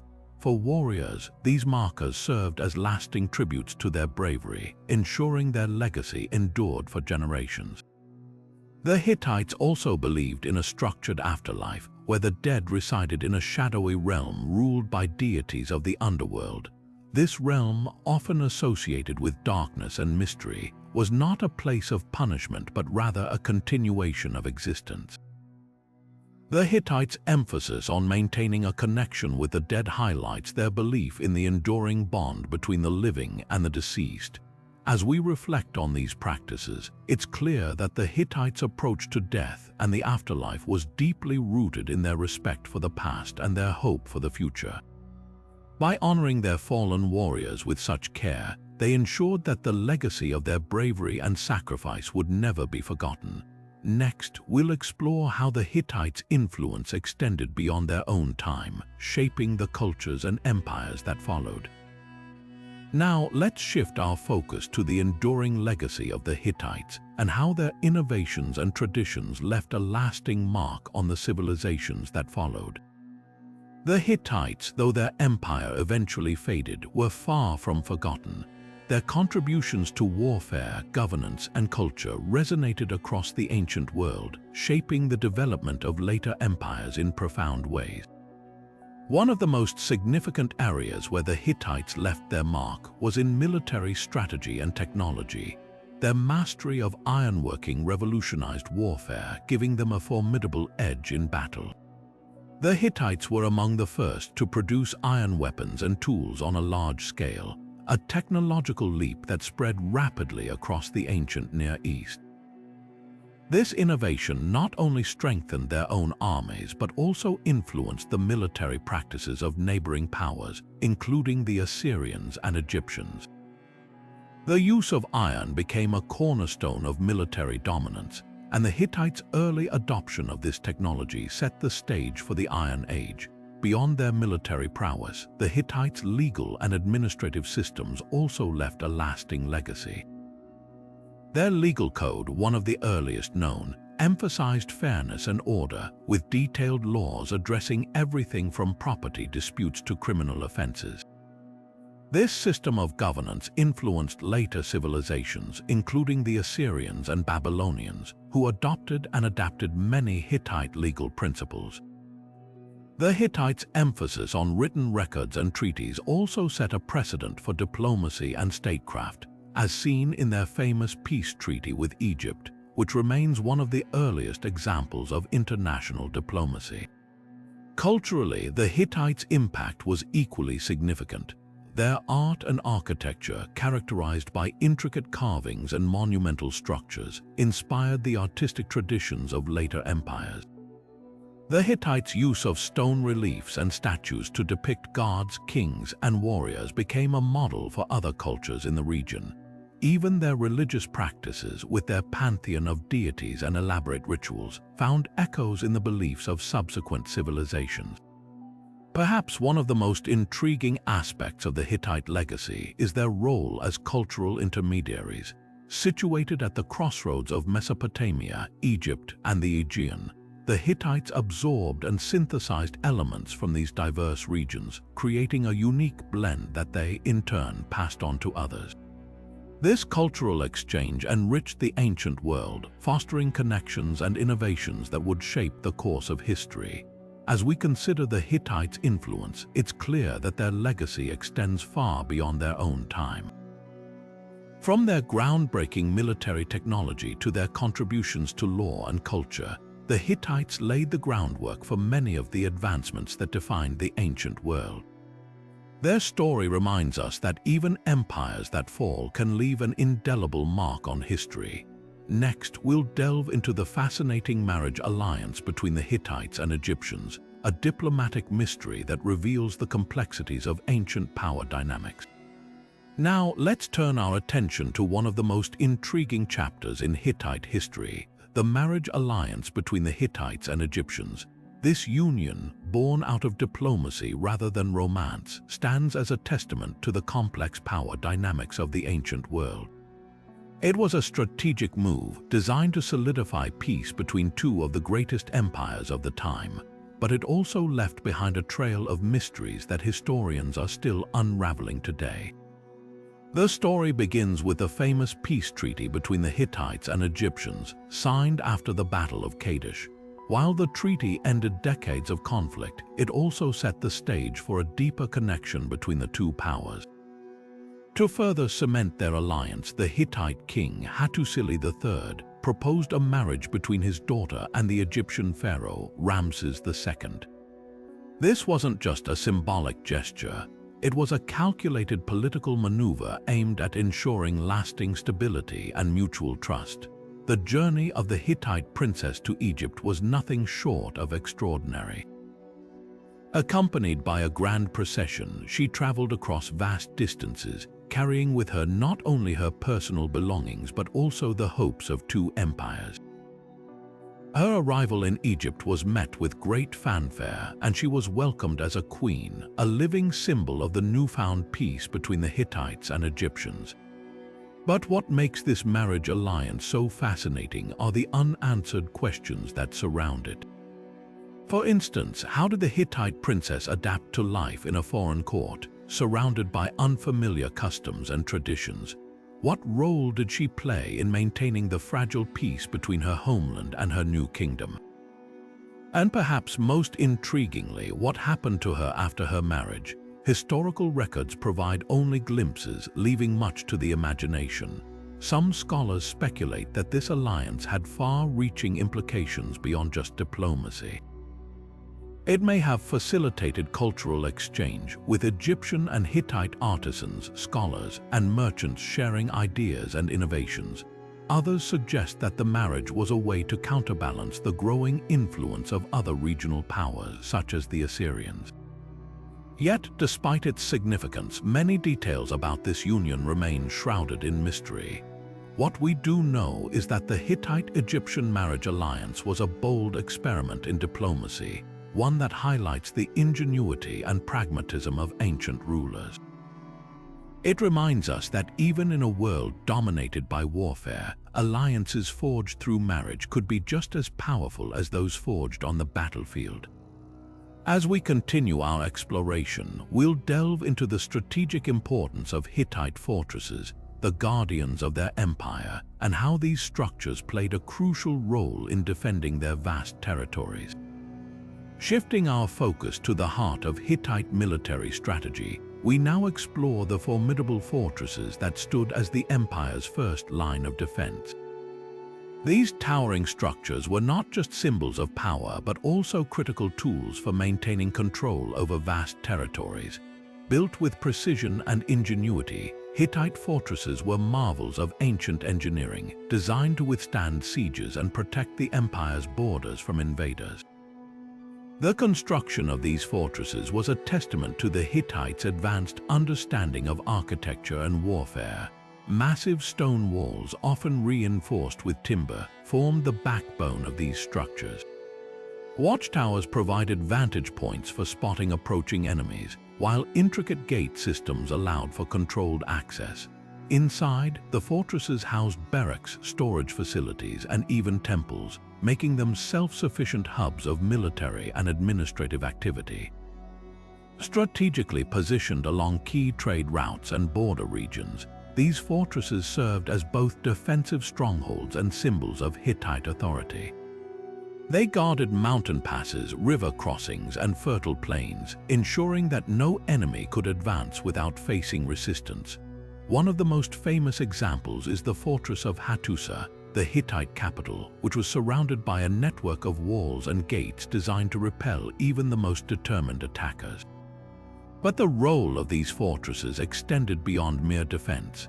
They were also centers of governance and economic activity, where local officials collected taxes, managed resources, and maintained order. In times of peace, they facilitated trade and communication, connecting distant parts of the empire. In times of war, they became rallying points for troops and safe havens for civilians. The Hittites' ability to build and maintain such a vast network of fortresses speaks to their organizational skills and resourcefulness. It also highlights the importance they placed on protecting their empire from external threats. Yet, despite their strength, these fortresses were not invincible. Over time, shifts in power and the rise of new enemies would test their resilience, leading to the eventual decline of the Hittite Empire. As we move forward, we'll uncover the secrets of Hittite trade routes, exploring how the empire's wealth and military might were intertwined with its control over key economic pathways. Now, let's turn our attention to the lifeblood of the Hittite Empire, its trade routes. These pathways were not just conduits for goods, but also arteries of power, connecting the empire to distant lands and fueling its wealth. The Hittites understood that controlling trade meant controlling the flow of resources, influence, and even information. By dominating key routes, they secured their position as a dominant force in the ancient world. The Hittite Empire's strategic location in Anatolia placed it at the crossroads of major trade networks. To the east, routes stretched toward Mesopotamia, bringing in precious metals like silver and gold. To the west, connections with the Aegean world supplied timber, textiles, and luxury goods.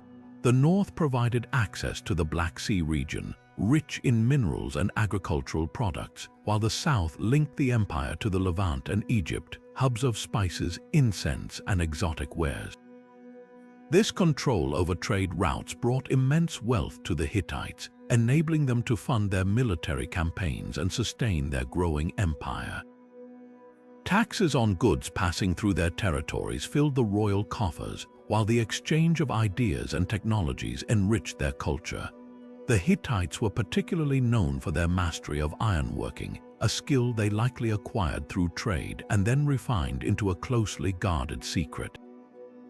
This technological edge gave them a significant advantage in warfare, as iron weapons and tools were stronger and more durable than those made of bronze.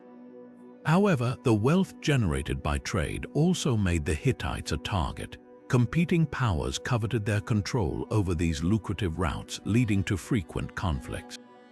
The Hittites had to constantly defend their borders against rival empires, such as the Egyptians and the Assyrians, who sought to wrest control of key trade hubs.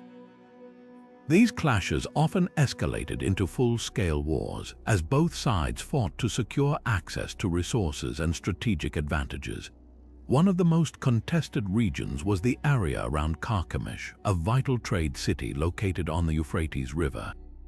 Control of Carchemish meant dominance over the flow of goods between Mesopotamia and the Mediterranean, making it a prize worth fighting for.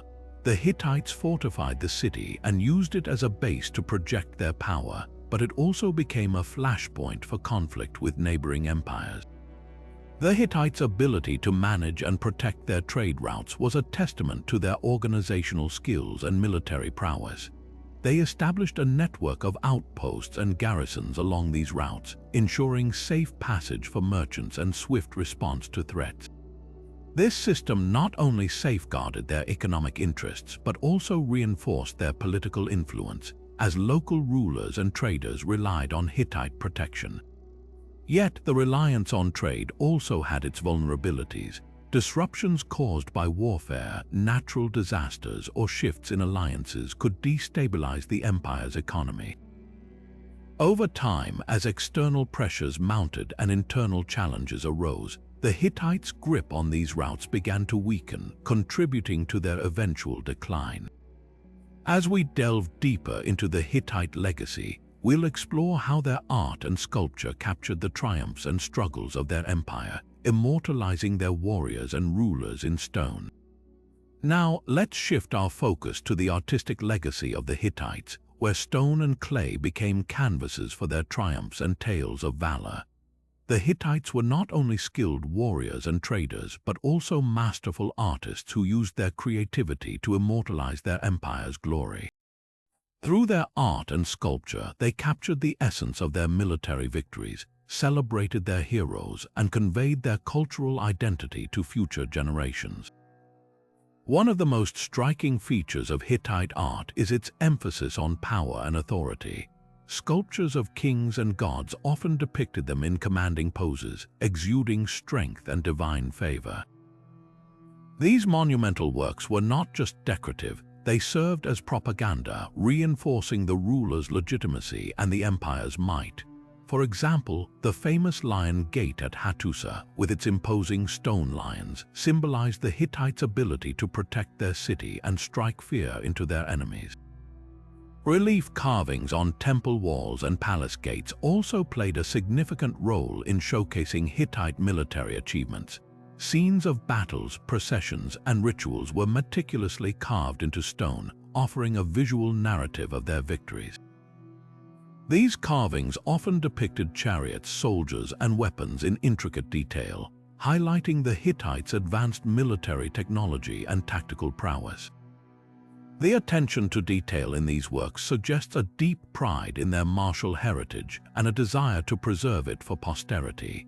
Hittite art also celebrated individual warriors and leaders, immortalizing their contributions to the empire's success. Statues and stelae, or stone monuments, were erected in honor of notable figures, often accompanied by inscriptions detailing their deeds. These works served as both memorials and inspirations, reminding the living of the sacrifices made to secure the empire's prosperity. Interestingly, Hittite art was not limited to grand public displays. Smaller artifacts such as seals, pottery, and jewelry also bore motifs related to warfare and heroism. These everyday objects carried symbolic meanings, connecting ordinary people to the empire's military ethos. For instance, seals depicting warriors or chariots were used to mark documents, subtly reinforcing the idea of strength and order in daily life. The Hittites' artistic achievements were deeply intertwined with their religious beliefs. Many sculptures and reliefs featured gods and goddesses associated with war and protection, such as the storm god Teshub. By linking their military successes to divine favor, the Hittites reinforced the idea that their victories were not just the result of human effort but also the will of the gods. As we move forward, we'll uncover how the Hittites' innovative use of iron revolutionized warfare and gave them a technological edge over their rivals. Their mastery of this metal not only transformed their military capabilities but also left a lasting impact on the ancient world. Now, let's turn our attention to a pivotal chapter in the Hittite story, the decline of their once mighty empire. While military defeats and political turmoil often take center stage in discussions of ancient collapses, environmental factors may have played a significant, yet often overlooked, role in the Hittites' downfall. One of the most compelling theories points to prolonged droughts as a major contributor to the empire's decline. The Hittite heartland in Anatolia, though fertile, was highly dependent on consistent rainfall for agriculture. Evidence from ancient climate records suggests that during the late Bronze Age, the region experienced a series of severe droughts. These dry spells would have devastated crops, leading to food shortages and famine. For an empire that relied heavily on its agricultural surplus to feed its population and support its armies, such environmental stress would have been catastrophic. The impact of these droughts extended beyond just food scarcity. Water shortages would have strained the Hittites' ability to maintain their cities and fortresses. Hattusa, the capital, was particularly vulnerable. Its sophisticated water management systems, including reservoirs and canals, were designed to store and distribute water during dry periods. However, prolonged droughts may have overwhelmed these systems, leaving the city struggling to sustain its population. This environmental strain likely weakened the empire's infrastructure and made it harder to defend against external threats. Another environmental factor that may have contributed to the Hittite decline is soil degradation. Intensive farming practices, combined with deforestation to fuel the empire's iron production, could have depleted the soil's fertility over time. As the land became less productive, the Hittites may have found it increasingly difficult to support their growing population and maintain their economic stability.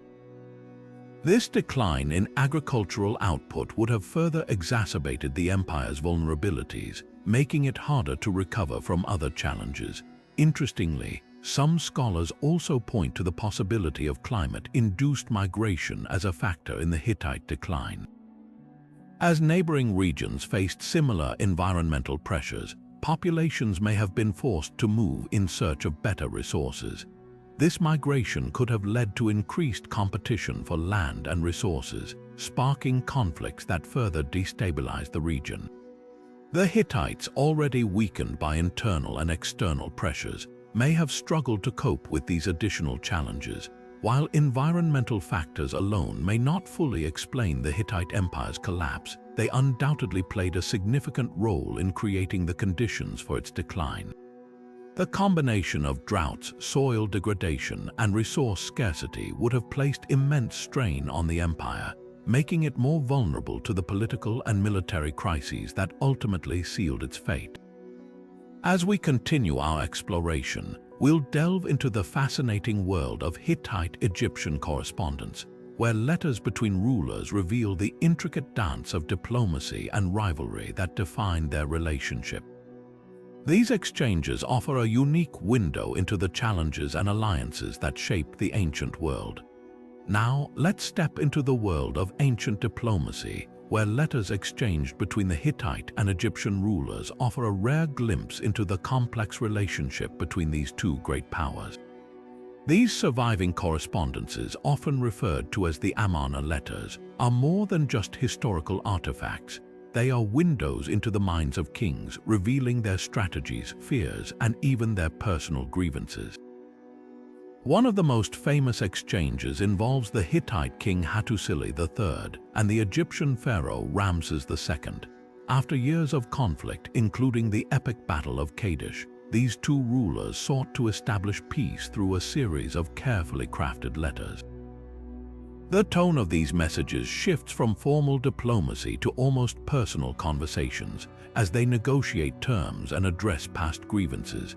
For instance, Hattusa once accused Ramses of not sending enough gold, a complaint that highlights the delicate balance of power and pride in their relationship. These letters also reveal the intricate web of alliances and rivalries that defined the ancient world. The Hittites and Egyptians often used their correspondence to mediate disputes with smaller states, positioning themselves as arbiters of regional stability. In one letter, Hattusa advises Ramses on how to handle a rebellious vassal, showcasing the Hittite king's political acumen and his desire to maintain a cooperative relationship with Egypt. But not all letters were about peace. Some exchanges were filled with thinly veiled threats and accusations, reflecting the underlying tension between the two empires. For example, when the Hittites suspected Egyptian interference in their sphere of influence, their letters took on a sharper tone, warning of consequences if such actions continued. These moments of friction remind us that, despite their diplomatic efforts, the Hittites and Egyptians remained fierce competitors for dominance in the ancient Near East.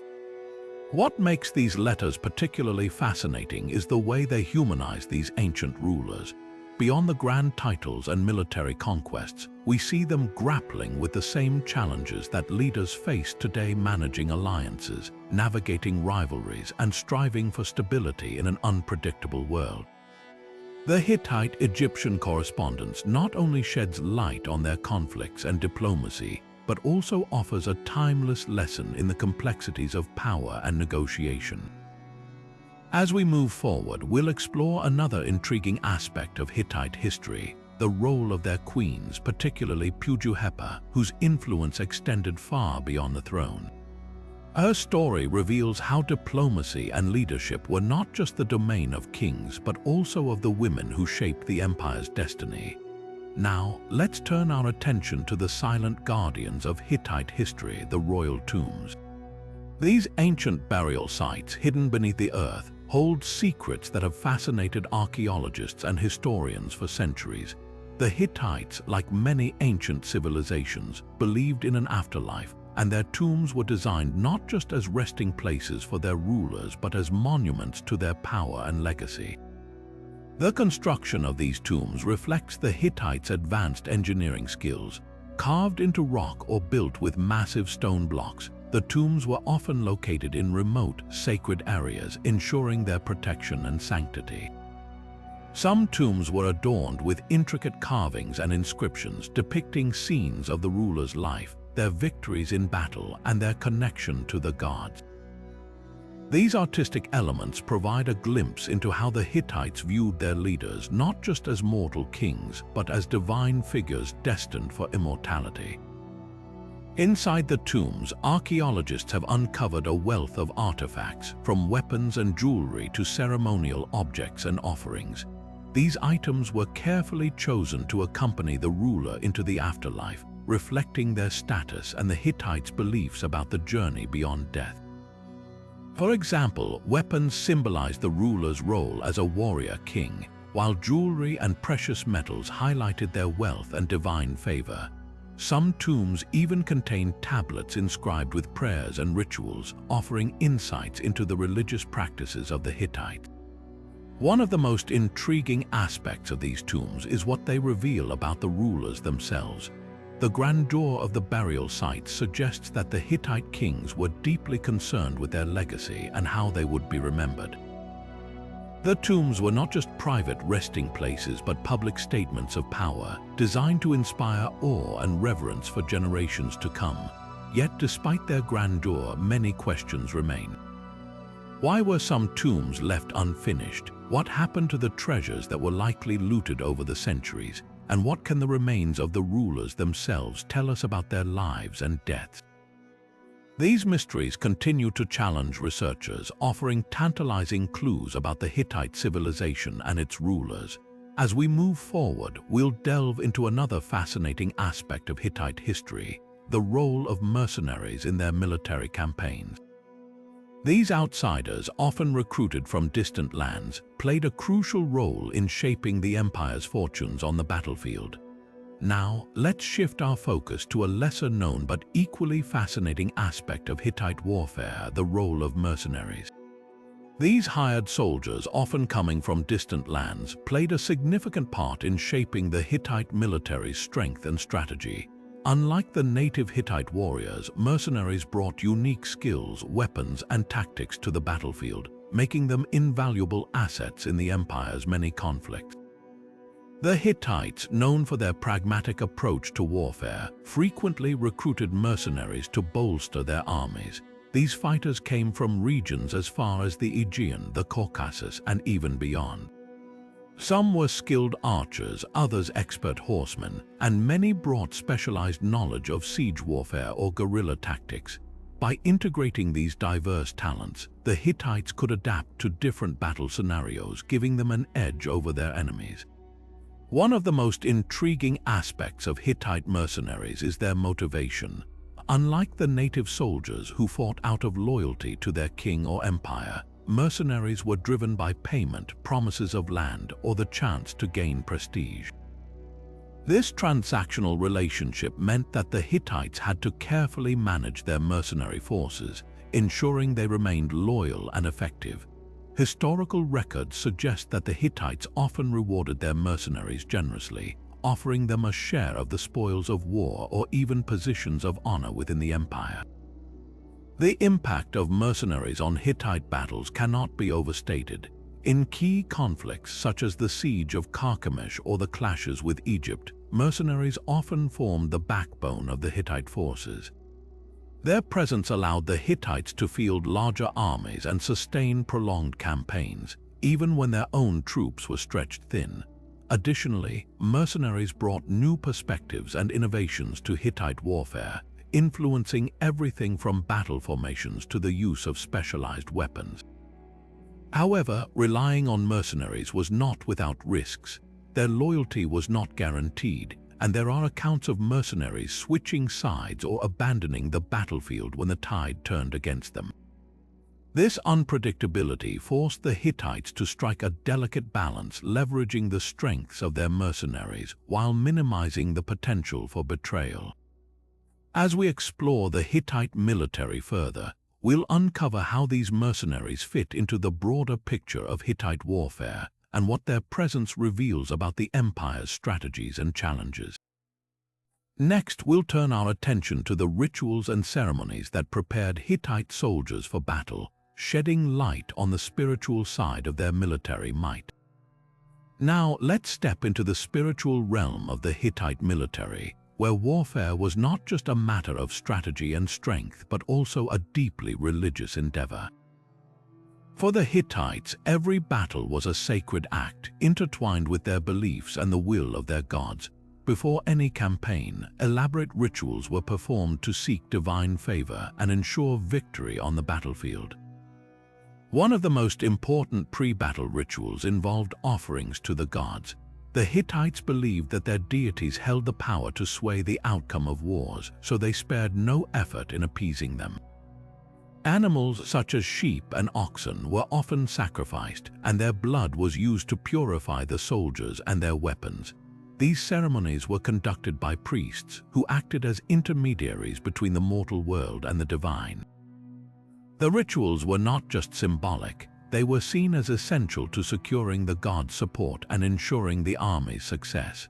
Another key aspect of Hittite war rituals was the use of oracles.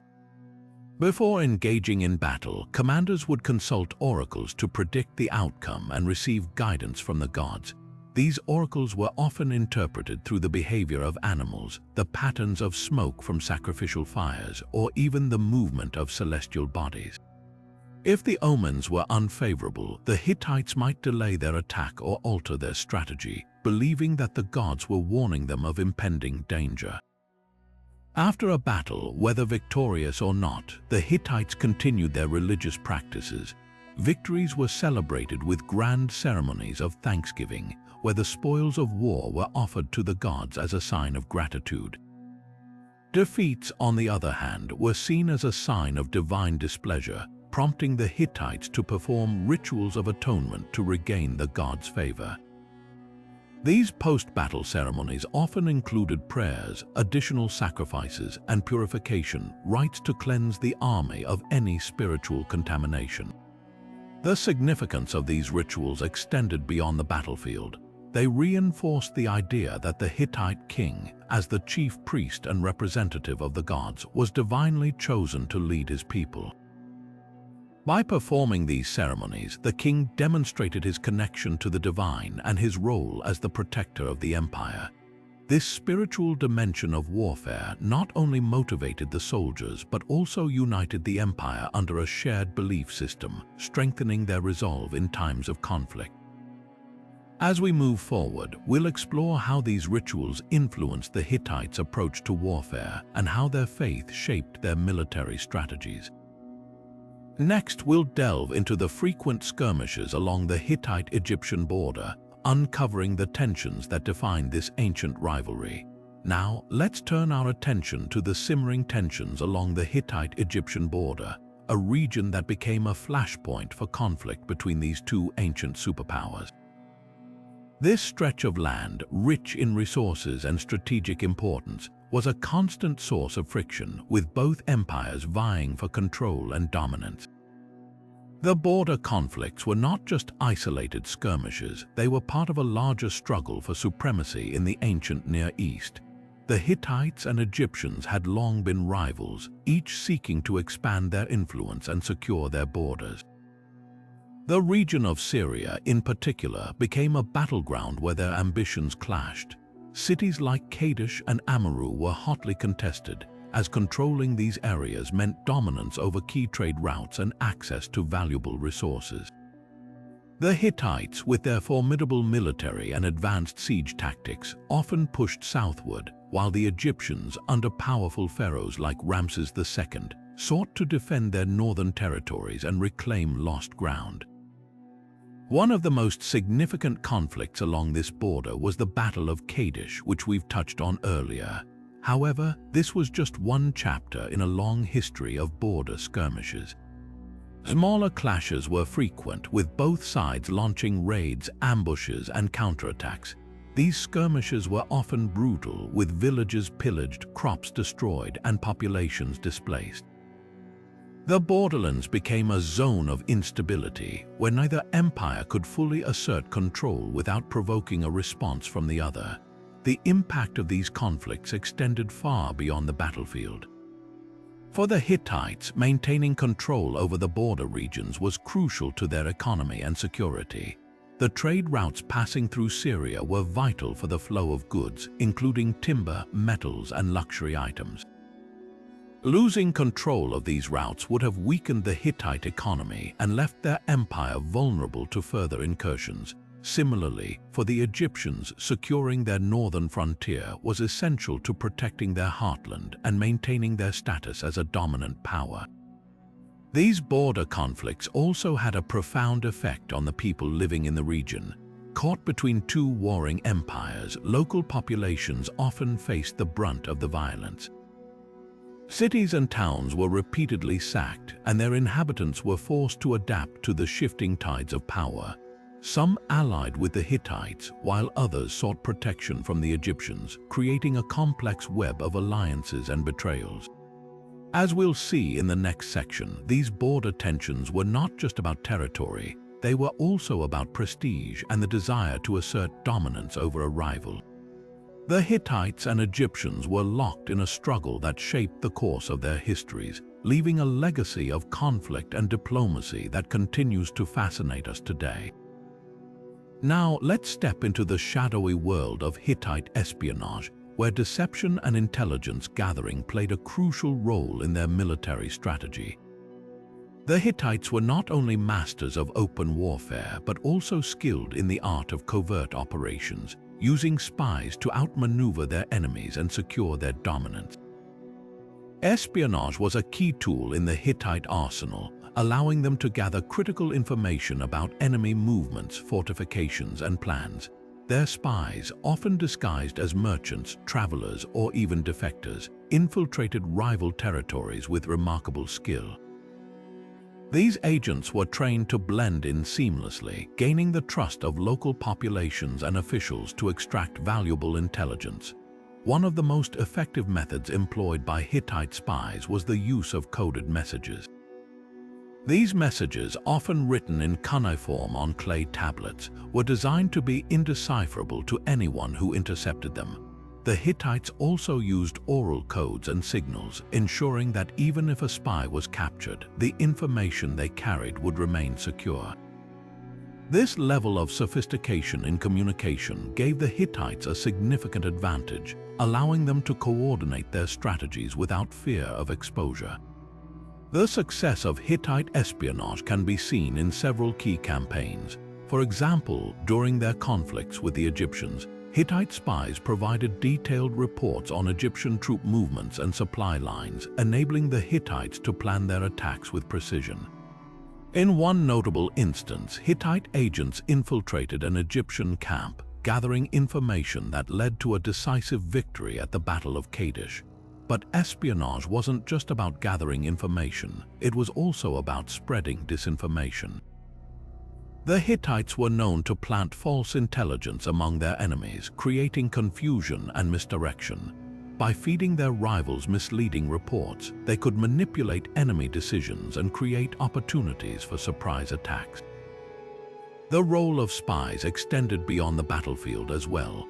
In times of peace, Hittite agents were used to monitor potential threats and maintain stability within their empire.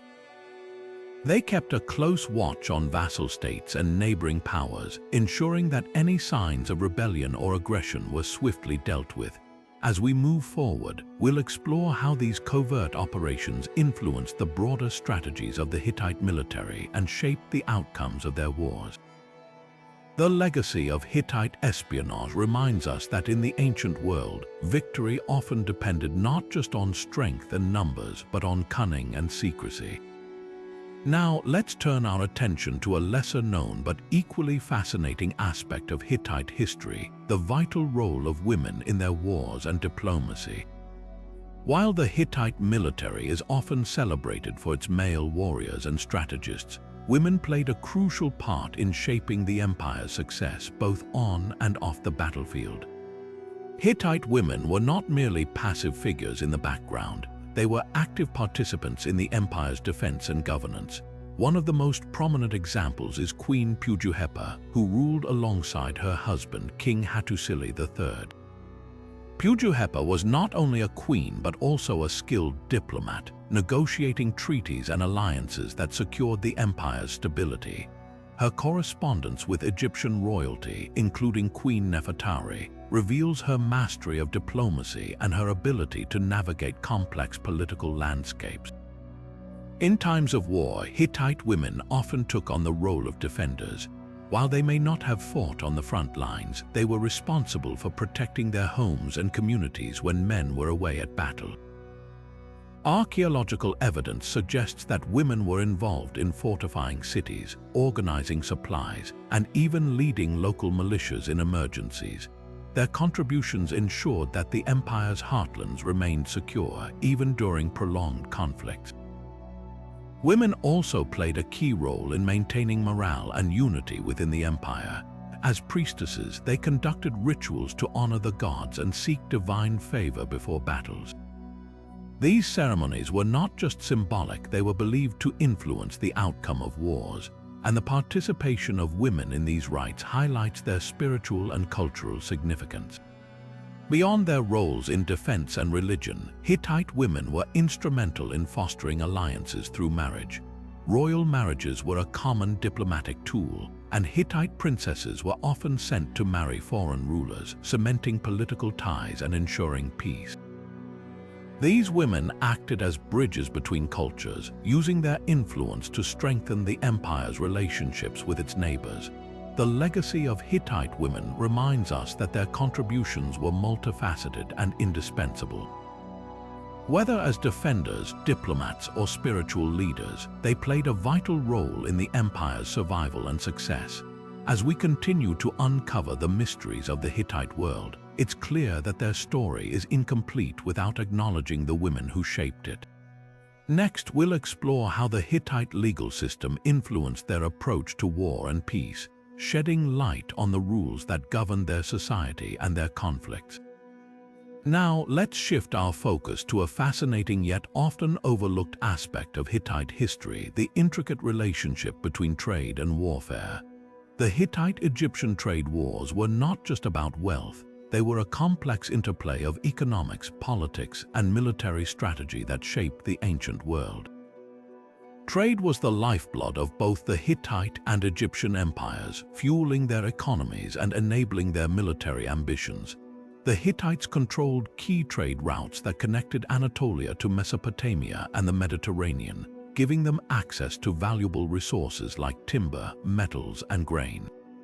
Meanwhile, Egypt's dominance over the Nile and its access to gold, spices, and exotic goods made it a formidable trading power. These two empires, though geographically distant, were deeply interconnected through commerce. However, this interdependence also bred tension. Disputes over trade routes, tariffs, and access to resources often escalated into conflicts.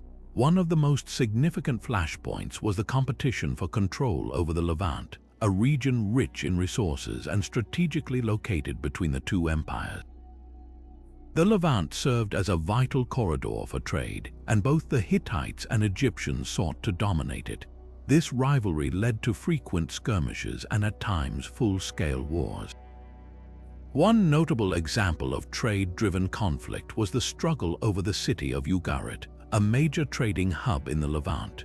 Ugarit's wealth and strategic location made it a prize worth fighting for, and both empires vied for its allegiance. The Hittites eventually secured Ugarit as a vassal state, but this victory came at a cost. The constant military pressure strained Hittite resources and forced them to divert attention from other fronts, leaving their empire vulnerable. The trade wars also had a profound impact on diplomacy. Both empires used trade as a tool of negotiation, offering access to markets or withholding goods to gain leverage. For instance, during periods of tension, the Hittites would restrict the flow of Anatolian metals to Egypt, crippling their rivals' ability to produce weapons.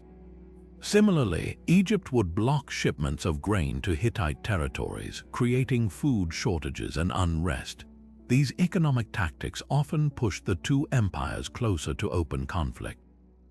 Yet, trade was not always a source of strife. At times, it served as a bridge between the Hittites and Egyptians, fostering cultural exchange and mutual dependence.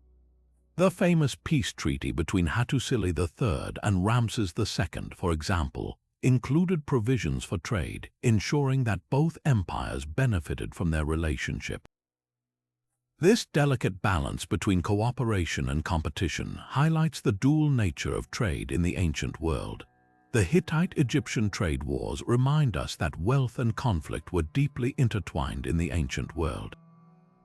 Trade brought prosperity but also sowed the seeds of rivalry, shaping the course of history in ways that still resonate today. As we continue to explore the mysteries of the Hittite Empire, we'll next delve into the rigorous training and discipline that made Hittite soldiers some of the most formidable warriors of their time. Now, let's step into the world of the Hittite military, where discipline and training were the cornerstones of their success. The Hittite soldiers were not just warriors, they were products of a system designed to forge them into some of the most formidable fighters of the ancient world. Their training was rigorous, their discipline unyielding, and their commitment to the empire unwavering. At the heart of Hittite military training was a focus on physical endurance and combat skills. From a young age, boys were groomed for military service, learning the basics of archery, swordsmanship, and hand-to-hand combat.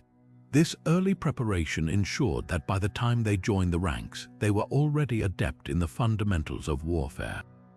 But the training didn't stop there. Soldiers underwent continuous drills, honing their skills in simulated battles and mastering the use of weapons like spears, shields, and the iconic Hittite chariots. Discipline was another key element of their training. Hittite soldiers were expected to follow orders without question, maintaining strict formations and executing strategies with precision. This level of discipline was not just about obedience, it was about creating a cohesive unit that could move and fight as one. The Hittites understood that a well-disciplined army was far more effective than a disorganized mob, and this principle was drilled into every soldier.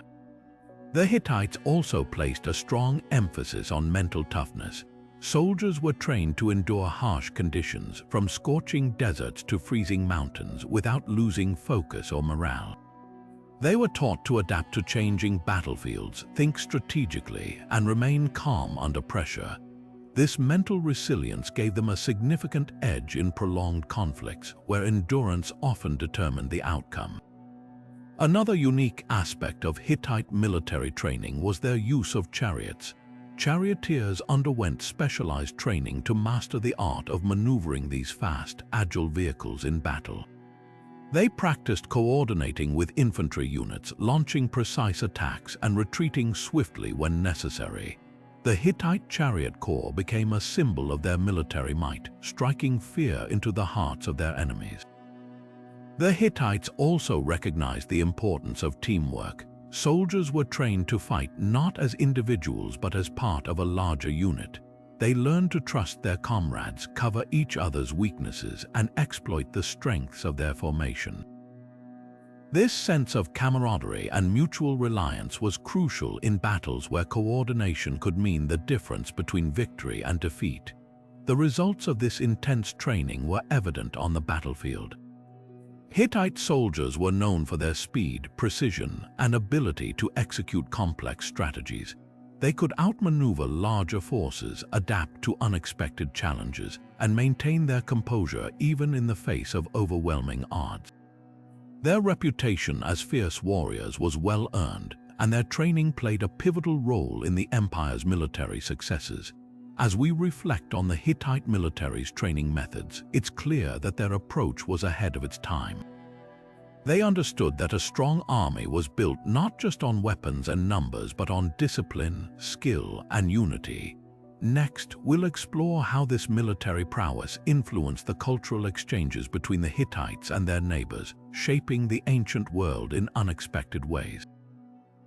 Now, let's shift our focus to the fascinating interplay of war and peace between the Hittites and Egyptians, a relationship that went beyond mere conflict to shape the cultural landscapes of both empires. While their battles are well documented, it's the quieter moments of diplomacy and exchange that reveal a deeper connection between these ancient powers.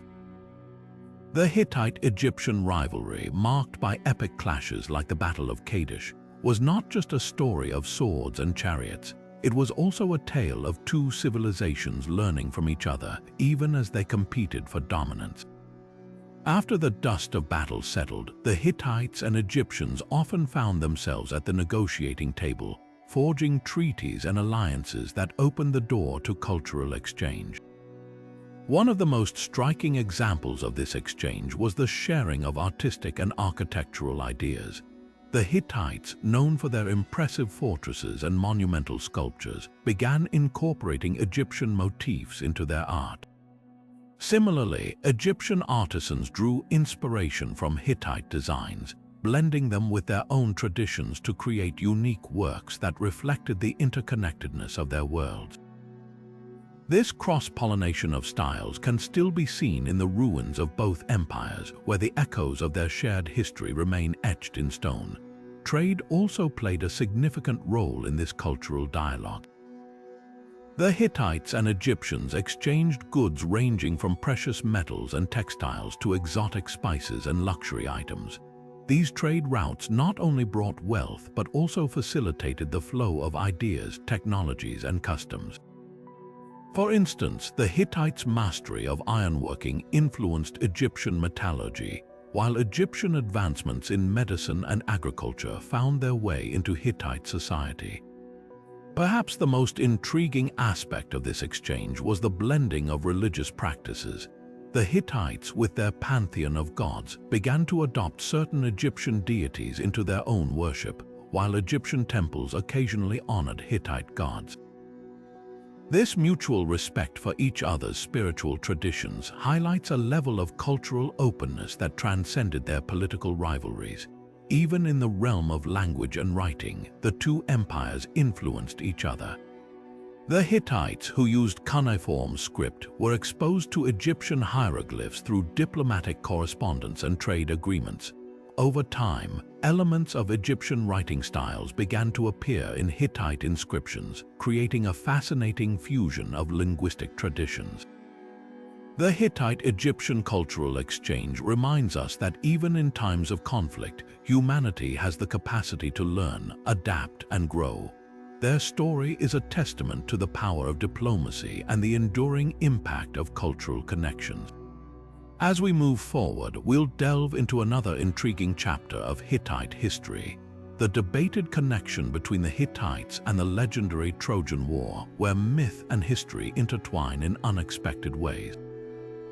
Now, let's turn our attention to one of the most debated mysteries in ancient history, the connection between the Hittites and the legendary Trojan War. For centuries, the story of Troy has captivated imaginations, blending myth and history in a way that makes it difficult to separate fact from fiction. But could the Hittites, one of the most powerful empires of the ancient world, have played a role in this iconic conflict? The Trojan War, immortalized in Homer's epic poems, has long been considered a blend of legend and historical events. While the existence of Troy itself has been confirmed through archaeological discoveries, the details of the war remain shrouded in mystery. Interestingly, Hittite records from the same period mention a city called Hattusa, which many scholars believe could be the Hittite name for Troy. This connection opens up a fascinating possibility that the Hittites were not just aware of Troy but may have been directly involved in its fate. Hittite texts describe Hattusa as a significant city located in western Anatolia, a region that aligns with the traditional location of Troy. These records also mention conflicts and alliances involving Hattusa, suggesting that it was a key player in the political landscape of the time. Some historians argue that the Hittites may have supported or even controlled Troy, using it as a strategic outpost to maintain influence over the region. This theory gains further traction when we consider the Hittites' reputation for forging alliances and their extensive network of vassal states. However, the evidence is far from conclusive. While the Hittite references to Hattusa are compelling, they don't provide a clear picture of the city's role in the Trojan War. The Hittites themselves were meticulous record keepers, yet their accounts don't explicitly mention the famous conflict or its key figures, such as Achilles or Hector. This absence has led some scholars to question whether the Trojan War, as described in Greek mythology, ever happened at all, or if it was a dramatized retelling of smaller, less significant conflicts. Adding to the intrigue is the archaeological evidence from Troy itself. Excavations at the site have revealed multiple layers of settlement, each corresponding to different periods of the city's history. One of these layers, known as Troy 7, shows signs of destruction by fire and warfare around the time traditionally associated with the Trojan War. Could this destruction be linked to a Hittite campaign, or was it the result of internal strife or attacks by other neighboring powers? The answers remain elusive, leaving room for endless speculation. What makes this debate so fascinating is the way it bridges the gap between myth and history. The Hittites, with their well-documented empire, provide a tangible link to the world of ancient Troy. Yet, the lack of definitive evidence keeps the story firmly rooted in the realm of legend. This interplay between fact and fiction reminds us that history is often more complex and more mysterious than we might imagine. As we continue to explore the Hittites' legacy, we'll next uncover the strategic importance of their border forts, which served as both guardians of the empire and symbols of their military ingenuity. These fortresses, standing at the edge of Hittite territory, tell a story of defense, diplomacy, and the constant struggle to maintain power in a volatile ancient world. Shifting our focus to the edges of these two mighty empires, we now explore the Hittite-Egyptian border forts, which stood as silent sentinels guarding the frontier.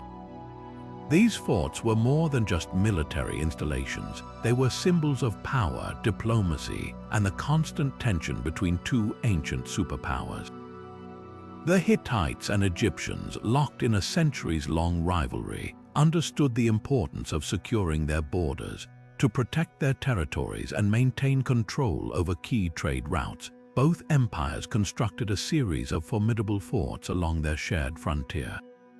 These structures were strategically placed in areas of high traffic or vulnerability, often near mountain passes, river crossings, or fertile plains. The Hittites, in particular, were masters of military engineering, and their forts reflected this expertise.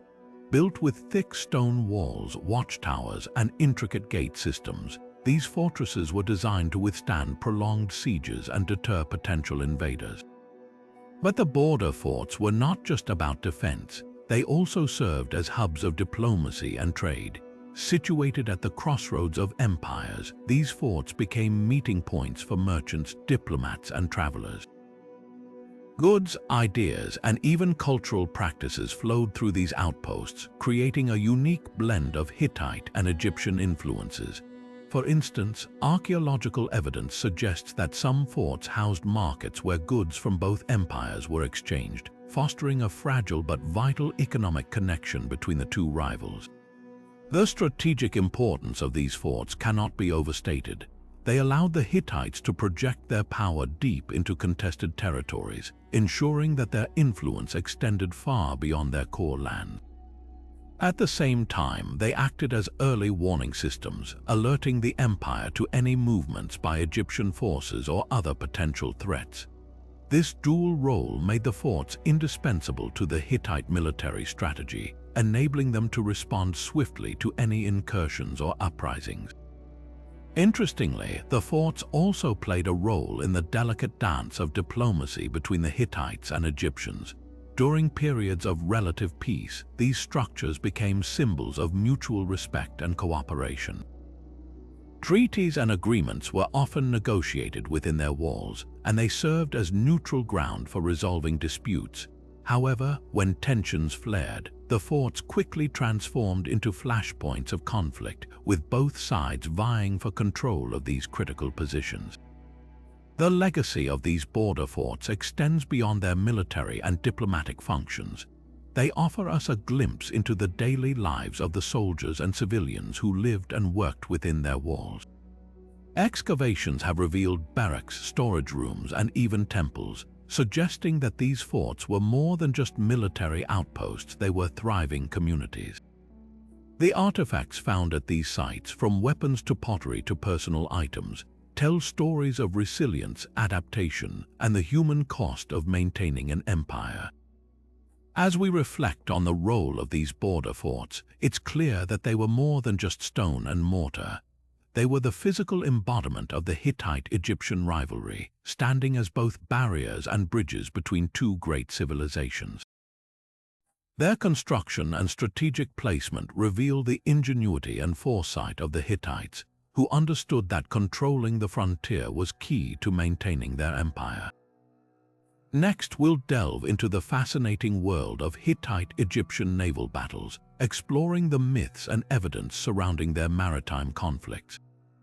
These encounters, often overshadowed by their land-based wars, offer a fresh perspective on the enduring rivalry between these ancient powers.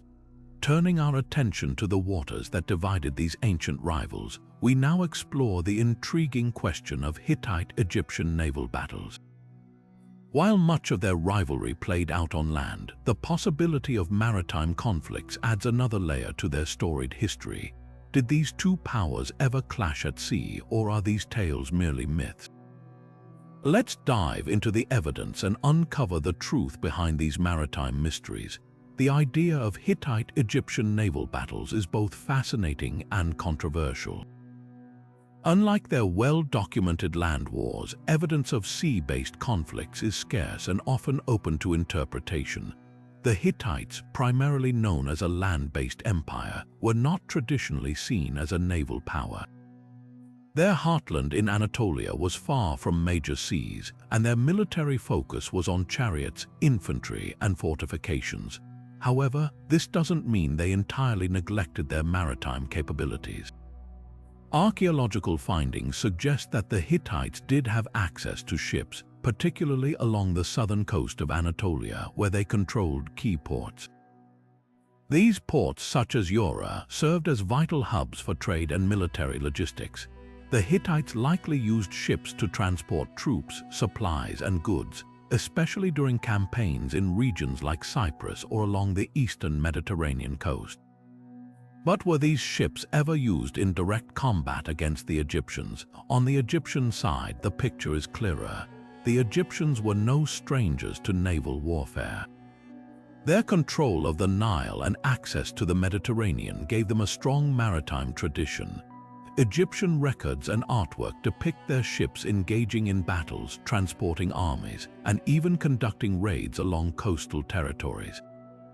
Given their naval prowess, it's plausible that the Egyptians could have clashed with the Hittites at sea, particularly in contested regions like the Levant.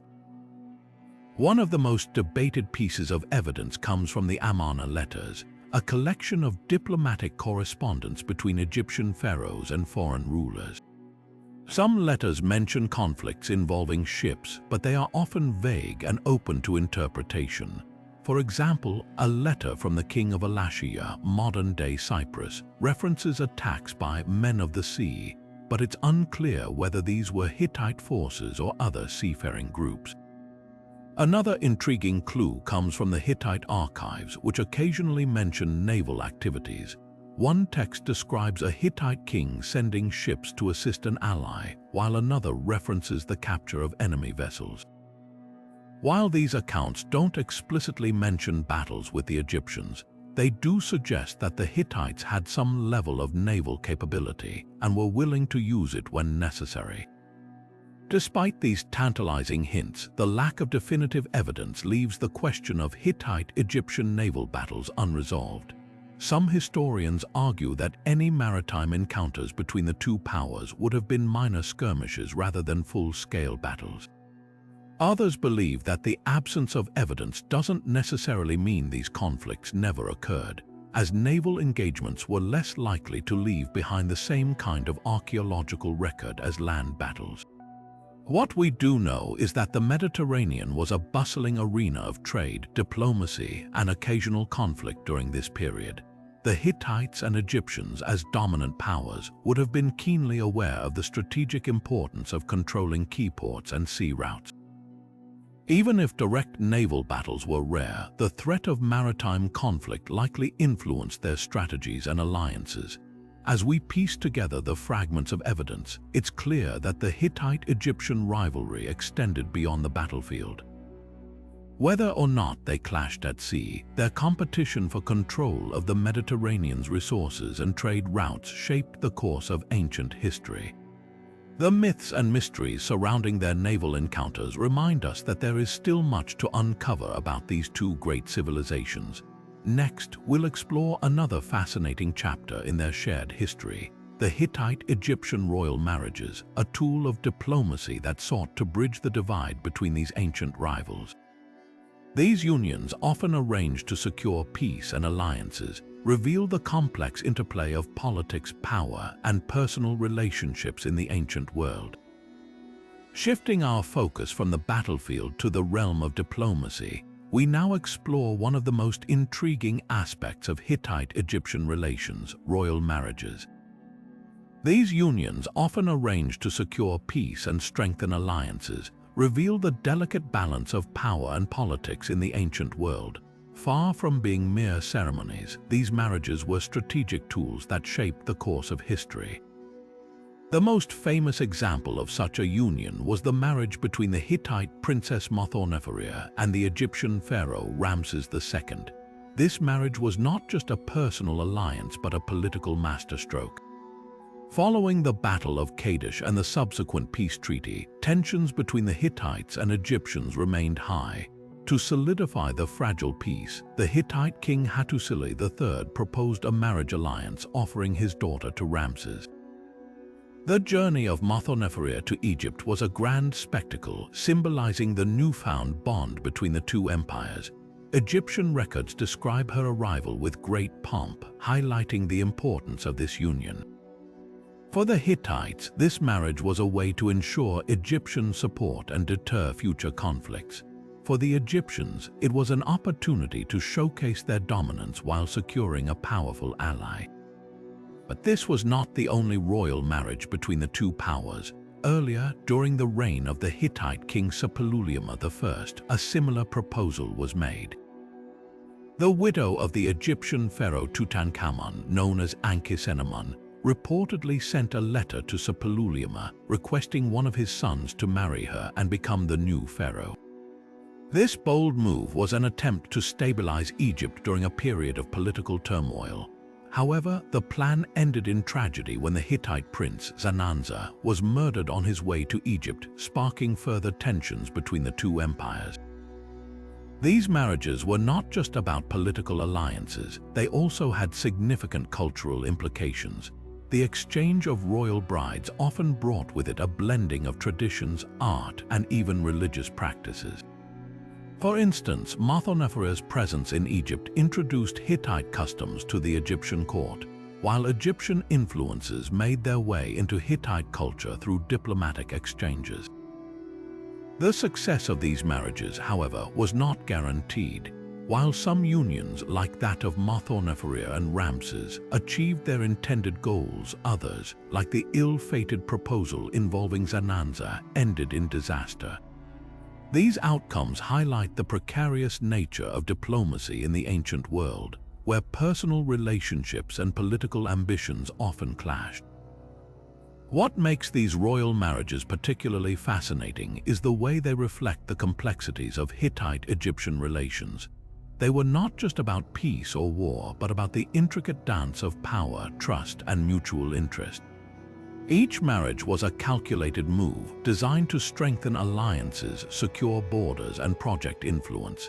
As we delve deeper into these diplomatic endeavors, it becomes clear that the Hittite-Egyptian rivalry was not confined to the battlefield. Through royal marriages, these ancient powers sought to bridge their differences, creating a legacy that continues to captivate historians and enthusiasts alike. Next, we'll uncover another layer of their shared history, the Hittite-Egyptian trade agreements, which played a crucial role in maintaining a fragile peace and fostering economic ties between these two great civilizations. These agreements, often negotiated alongside royal marriages, reveal how diplomacy and commerce were intertwined in the ancient world. Turning our attention from the realm of royal marriages to the bustling markets and trade routes of the ancient world, we now explore the Hittite-Egyptian trade agreements. These agreements, often negotiated alongside diplomatic marriages, played a pivotal role in maintaining a fragile peace between the two empires.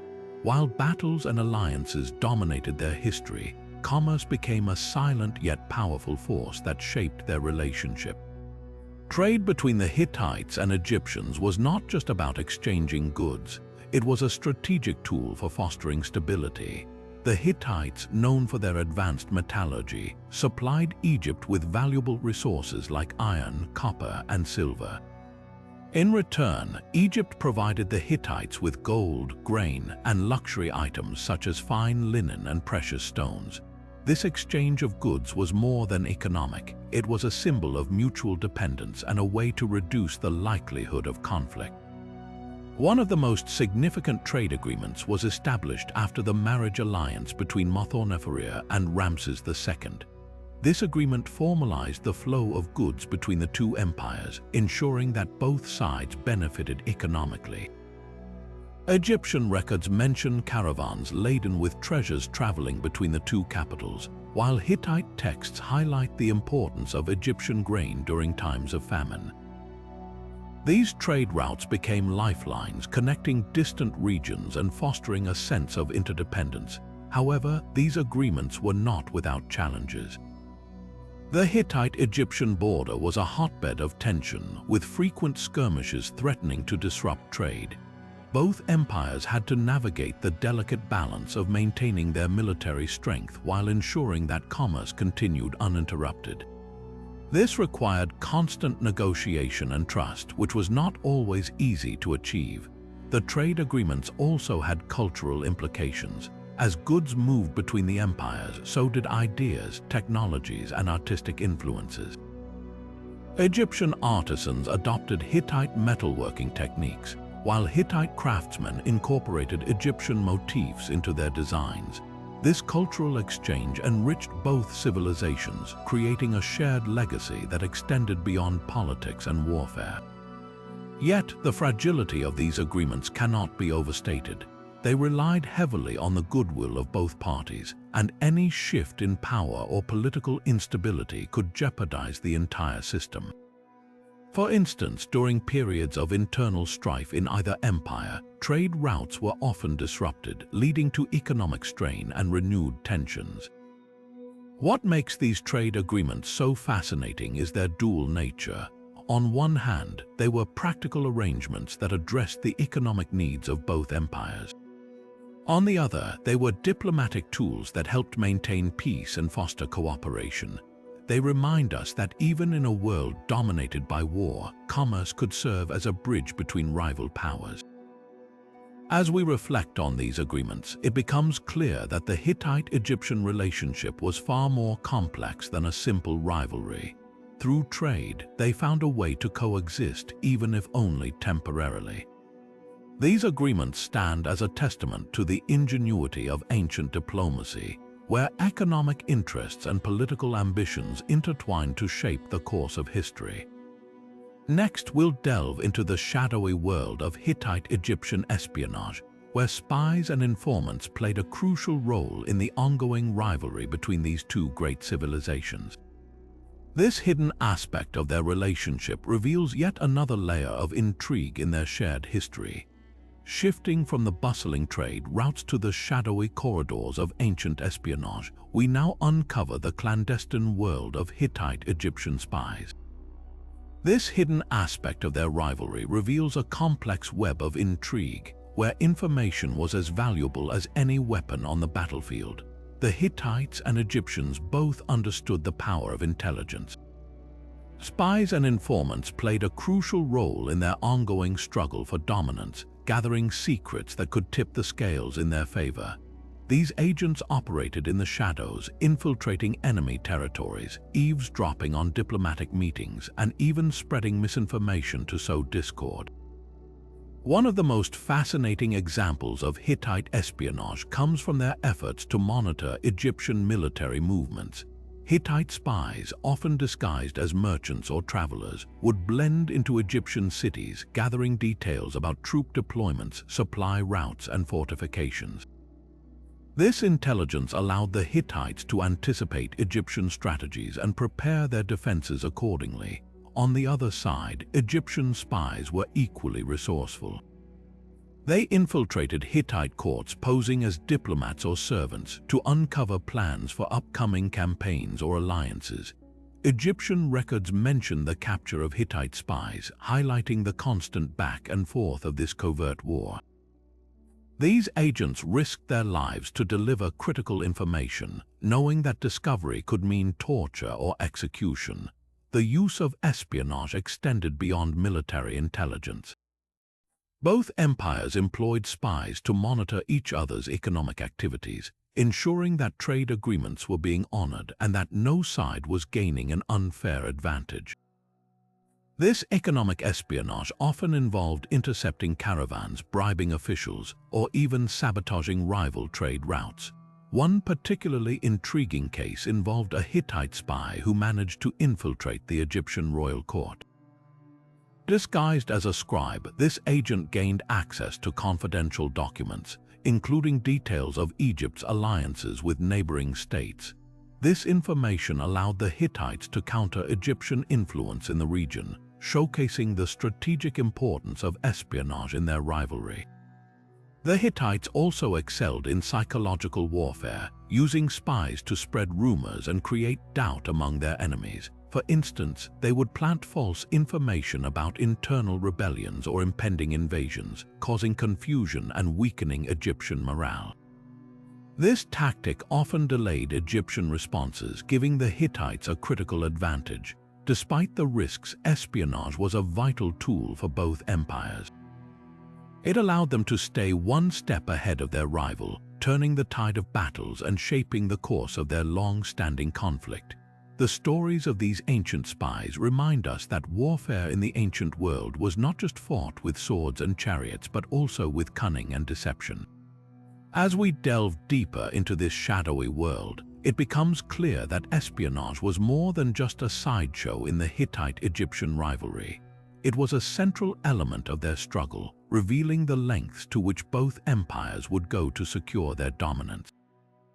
Next, we'll explore the Hittite-Egyptian border treaties, examining how these agreements defined the boundaries between the two empires and their lasting impact on regional stability. Turning our attention from the shadowy world of espionage, we now step into the realm of diplomacy, where the Hittite and Egyptian empires sought to define their boundaries through formal agreements. These border treaties, etched into history, were more than just lines on a map. They were attempts to bring stability to a region fraught with tension and conflict. The most famous of these treaties is the one signed after the Battle of Kadesh, often regarded as the world's first recorded peace treaty. This agreement, carved into clay tablets and inscribed on temple walls, marked a turning point in the Hittite-Egyptian rivalry. It not only established a clear boundary between the two empires, but also included provisions for mutual defense, extradition of fugitives, and even clauses to ensure the safety of merchants traveling between the two territories. The treaty was a remarkable achievement considering the deep-seated animosity between the Hittites and Egyptians. It reflected a pragmatic understanding that endless warfare was unsustainable and that both empires could benefit from a period of peace. The Hittite king Hattusa III and the Egyptian pharaoh Ramses II exchanged letters and gifts, signaling a newfound respect and cooperation. However, the border treaties were not without their challenges. The exact demarcation of territories often led to disputes, as both sides sought to claim strategic regions rich in resources or trade routes. These disagreements sometimes reignited tensions, forcing both empires to renegotiate terms or resort to military posturing to assert their claims. One of the key impacts of these treaties was their influence on the broader geopolitical landscape. By formalizing their borders, the Hittites and Egyptians created a buffer zone that reduced the likelihood of large-scale conflicts. This allowed both empires to focus on internal development and consolidate their power, rather than constantly preparing for war. The treaties also had a cultural impact, fostering a degree of exchange between the two civilizations. Diplomatic marriages, such as the union between Hattusa's daughter and Ramses, symbolized the blending of Hittite and Egyptian interests. These alliances, though often politically motivated, helped to bridge the divide between the two empires and introduced elements of each culture to the other. Despite their successes, the border treaties were not a permanent solution. The eventual decline of the Hittite Empire and the shifting power dynamics in the region rendered many of these agreements obsolete. Yet, their legacy endures as a testament to the possibility of diplomacy in even the most hostile of circumstances. As we reflect on these treaties, it becomes clear that they were more than just lines in the sand. They were attempts to bring order to a chaotic world, to balance power, and to create a framework for coexistence. While they could not prevent all conflicts, they represented a significant step toward a more stable and interconnected ancient world. Next, we'll explore the cultural rivalry between the Hittites and Egyptians, examining how their competition for influence shaped the art, religion, and traditions of the ancient Near East. Now, let's shift our focus to the fascinating cultural rivalry between the Hittites and Egyptians, a competition that extended far beyond the battlefield. While their military conflicts often dominate historical narratives, the struggle for cultural influence was equally intense, shaping the art, religion, and traditions of the ancient Near East. The Hittites and Egyptians both sought to project their power and prestige through monumental architecture, intricate art, and religious practices. For the Egyptians, their towering pyramids, grand temples, and elaborate hieroglyphs were not just symbols of divine favor, but also tools of cultural propaganda. These structures and inscriptions communicated the pharaoh's divine authority and the empire's wealth, leaving a lasting impression on neighboring civilizations. The Hittites, on the other hand, expressed their cultural identity through their own unique architectural achievements. The massive stone walls of Hattusa, adorned with intricate carvings of gods and warriors, showcased their engineering prowess and religious devotion. The Hittites also excelled in creating detailed reliefs and sculptures, often depicting their kings as both military leaders and pious servants of the gods. These artistic expressions were not merely decorative, they were statements of power meant to rival the grandeur of Egypt. Religion played a central role in this cultural competition.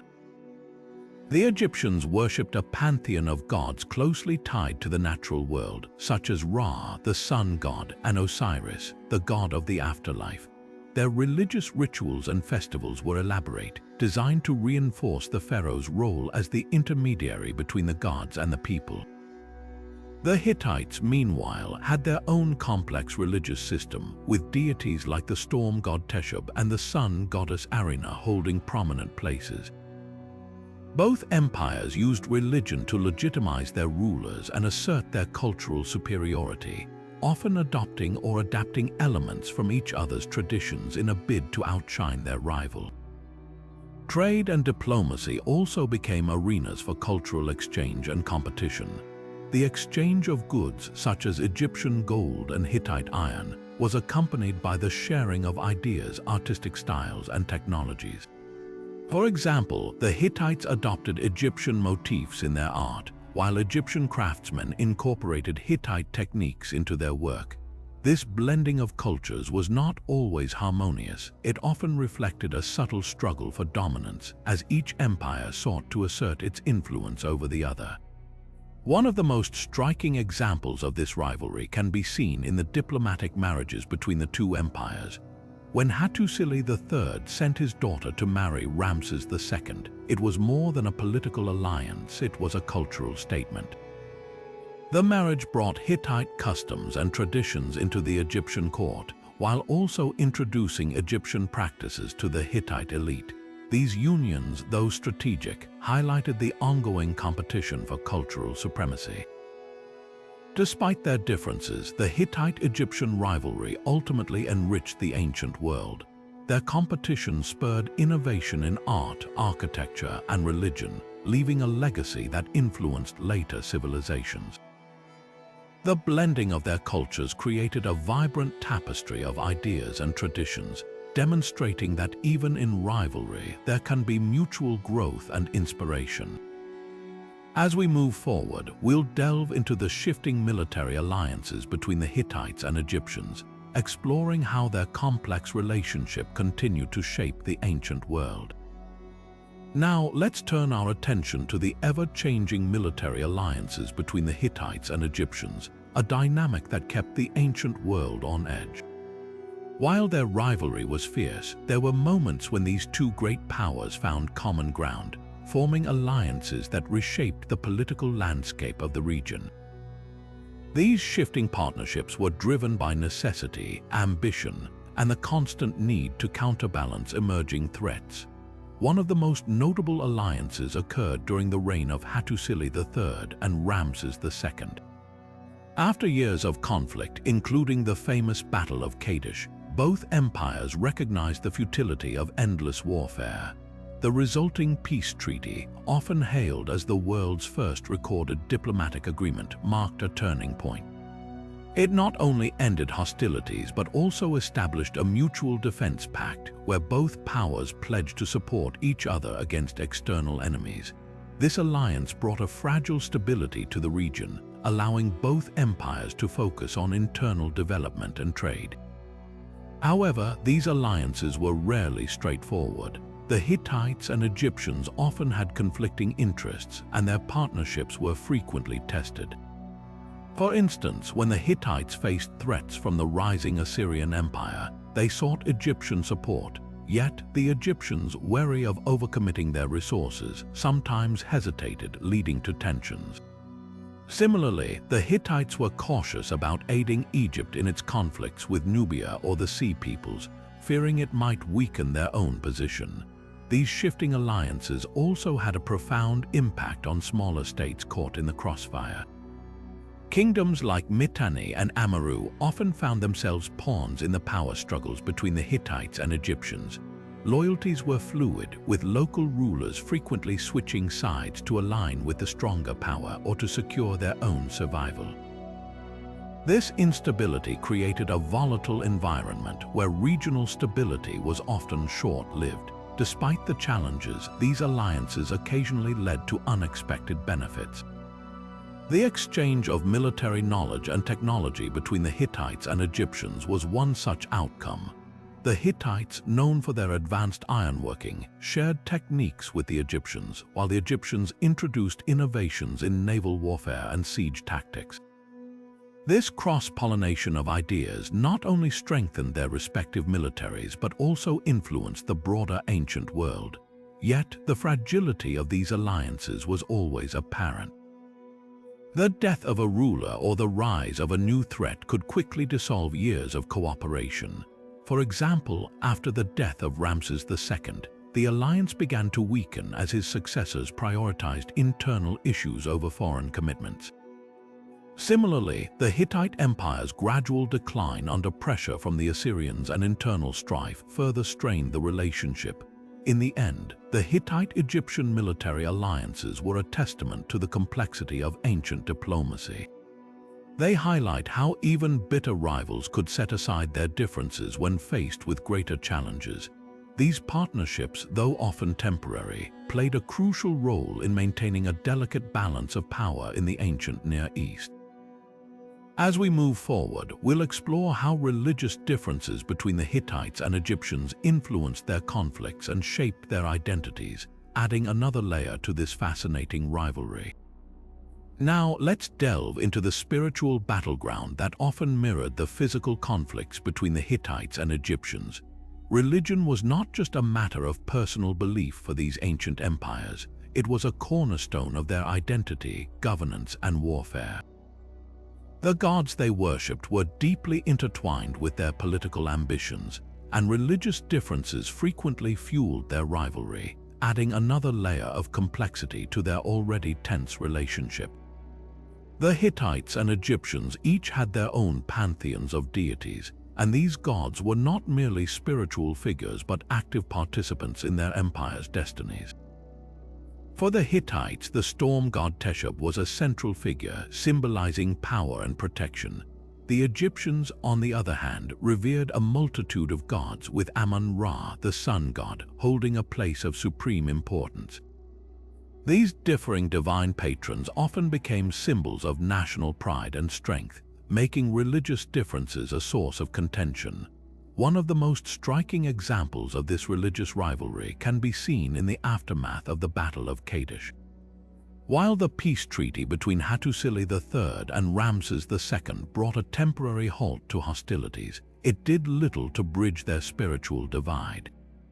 The Hittites viewed their gods as active participants in their victories, often attributing their military successes to divine favor. Similarly, the Egyptians believed their pharaohs were divine beings, chosen by the gods to lead and protect their people. This mutual conviction in their own divine superiority made it difficult for either side to fully accept the other's legitimacy. Religious conflicts also played out in the realm of diplomacy. When the Hittites and Egyptians formed alliances, they often included clauses invoking their respective gods as guarantors of the agreement. However, these religious oaths were not always enough to ensure lasting peace. The Hittites, for instance, sometimes accused the Egyptians of failing to honor their commitments, claiming that the Egyptian gods had turned against them. Conversely, the Egyptians viewed the Hittite gods as foreign and inferior, which occasionally led to tensions during negotiations. The influence of religion extended beyond diplomacy and into the battlefield itself. Before major campaigns, both empires conducted elaborate rituals to seek divine approval and blessings. The Hittites performed ceremonies to appease Teshub and other deities, while the Egyptians consulted oracles and made offerings to Amun-Ra. These rituals were not just symbolic, they were believed to directly influence the outcome of battles. When conflicts arose, each side often interpreted their victories or defeats as signs of divine favor or displeasure, further entrenching their religious differences. Interestingly, despite their rivalry, there were moments of religious exchange between the Hittites and Egyptians. The marriage alliance between Hattusa III's daughter and Ramses II, for example, included provisions for the worship of both Hittite and Egyptian gods. This blending of religious practices, though rare, highlights the complexity of their relationship. It shows that even in the midst of conflict, there was room for cultural and spiritual interaction. Yet, these moments of exchange were the exception rather than the rule. More often, religious differences served to deepen the divide between the two empires. The Hittites' polytheistic beliefs, which included gods borrowed from neighboring cultures, were seen by the Egyptians as a sign of weakness and lack of unity. Conversely, the Hittites viewed the Egyptians' rigid hierarchy of gods as overly centralized and inflexible. These contrasting views often fueled mutual distrust and reinforced their rivalry. As we reflect on the role of religion in Hittite-Egyptian conflicts, it becomes clear that their spiritual beliefs were not just a backdrop to their wars, they were a driving force. The gods they worshipped shaped their identities, influenced their decisions, and often determined the course of their conflicts. This interplay between faith and warfare offers a fascinating glimpse into how deeply intertwined religion and politics were in the ancient world. Next, we'll explore how the Hittite-Egyptian rivalry left a lasting legacy, shaping the ancient world and influencing the civilizations that followed. The echoes of the Hittite-Egyptian rivalry reverberated far beyond their own time, leaving an indelible mark on the ancient world and shaping the civilizations that followed. This enduring legacy is a testament to how two powerful empires, locked in a struggle for dominance, influenced the course of history in ways that still resonate today. One of the most significant impacts of their rivalry was the way it redefined diplomacy and international relations. The peace treaty between Hattusa III and Ramses II, often hailed as the first recorded peace treaty in history, set a precedent for future negotiations. Its emphasis on mutual respect, territorial boundaries, and the invocation of divine witnesses became a model for resolving conflicts between nations. This groundbreaking approach to diplomacy demonstrated that even bitter rivals could find common ground, a lesson that would inspire later empires and states. The Hittite-Egyptian rivalry also played a crucial role in shaping military strategies and technologies. The Hittites' mastery of ironworking, which gave them a significant edge in warfare, spurred neighboring civilizations to adopt and refine this technology. Similarly, the Egyptians' innovations in chariot design and siege tactics influenced military practices across the Mediterranean and Near East. The competition between these two powers drove advancements that would be adopted and adapted by future empires from the Assyrians to the Romans. Culturally, the rivalry between the Hittites and Egyptians fostered a rich exchange of ideas, even amidst their conflicts. The blending of religious practices during the marriage alliance between Hattusa's daughter and Ramses II is just one example of how their interactions led to cultural cross-pollination. This exchange extended to art, architecture, and even language, as both empires borrowed and adapted elements from each other. These cultural interactions laid the groundwork for the interconnected world of the ancient Mediterranean, where ideas and traditions flowed freely across borders. The Hittite-Egyptian rivalry also left a lasting legacy in the realm of governance. Both empires developed sophisticated administrative systems to manage their vast territories, and their methods of governance influenced later civilizations. The Hittites' use of vassal states and treaties to maintain control over their empire became a model for other powers, while the Egyptians' centralized bureaucracy and divine kingship inspired rulers for centuries to come. These systems of governance, born out of the need to sustain their rivalry, became enduring features of ancient statecraft. Perhaps most importantly, the Hittite-Egyptian rivalry serves as a reminder of the complex interplay between conflict and cooperation in shaping history.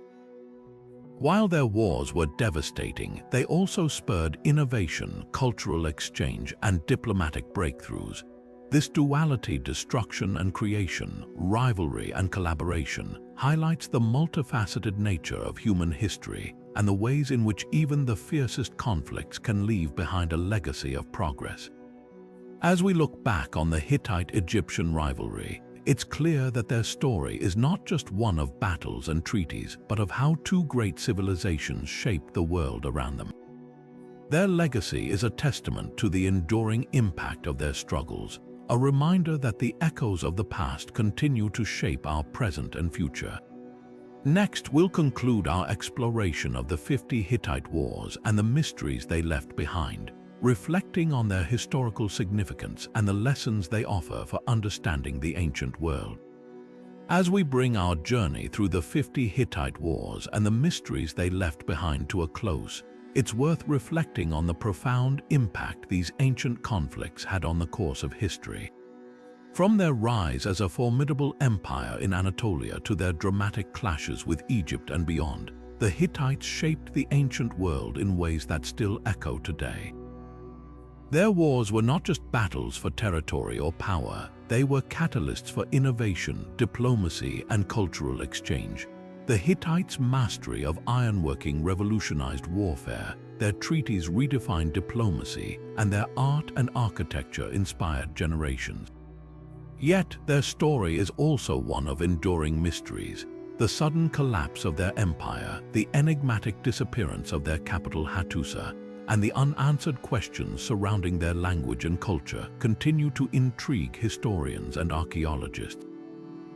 These mysteries remind us that history is not just a record of what we know, but also a map of what we have yet to discover.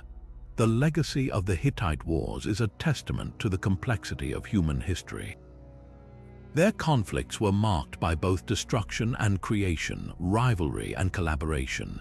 They remind us that even in the midst of war, there is room for progress, whether through technological advancements, cultural exchanges, or diplomatic breakthroughs. The Hittite story challenges us to look beyond the surface of history and explore the deeper forces that shape civilizations. As we conclude this exploration, I encourage you to dive deeper into the fascinating world of the Hittites. Their wars and mysteries offer endless opportunities for discovery, and their legacy continues to inspire new generations of historians, archaeologists, and enthusiasts. If you enjoyed this journey through ancient history, don't forget to subscribe to the channel for more deep dives into the past. Share your thoughts in the comments below. What aspect of the Hittite Wars or their mysteries fascinates you the most? Let's keep the conversation going, and together we can uncover even more of the secrets they left behind. Thank you for joining me on this adventure through the 50 Hittite Wars and the mysteries they left behind. Until next time, keep exploring, keep questioning, and keep discovering the stories that shape our world.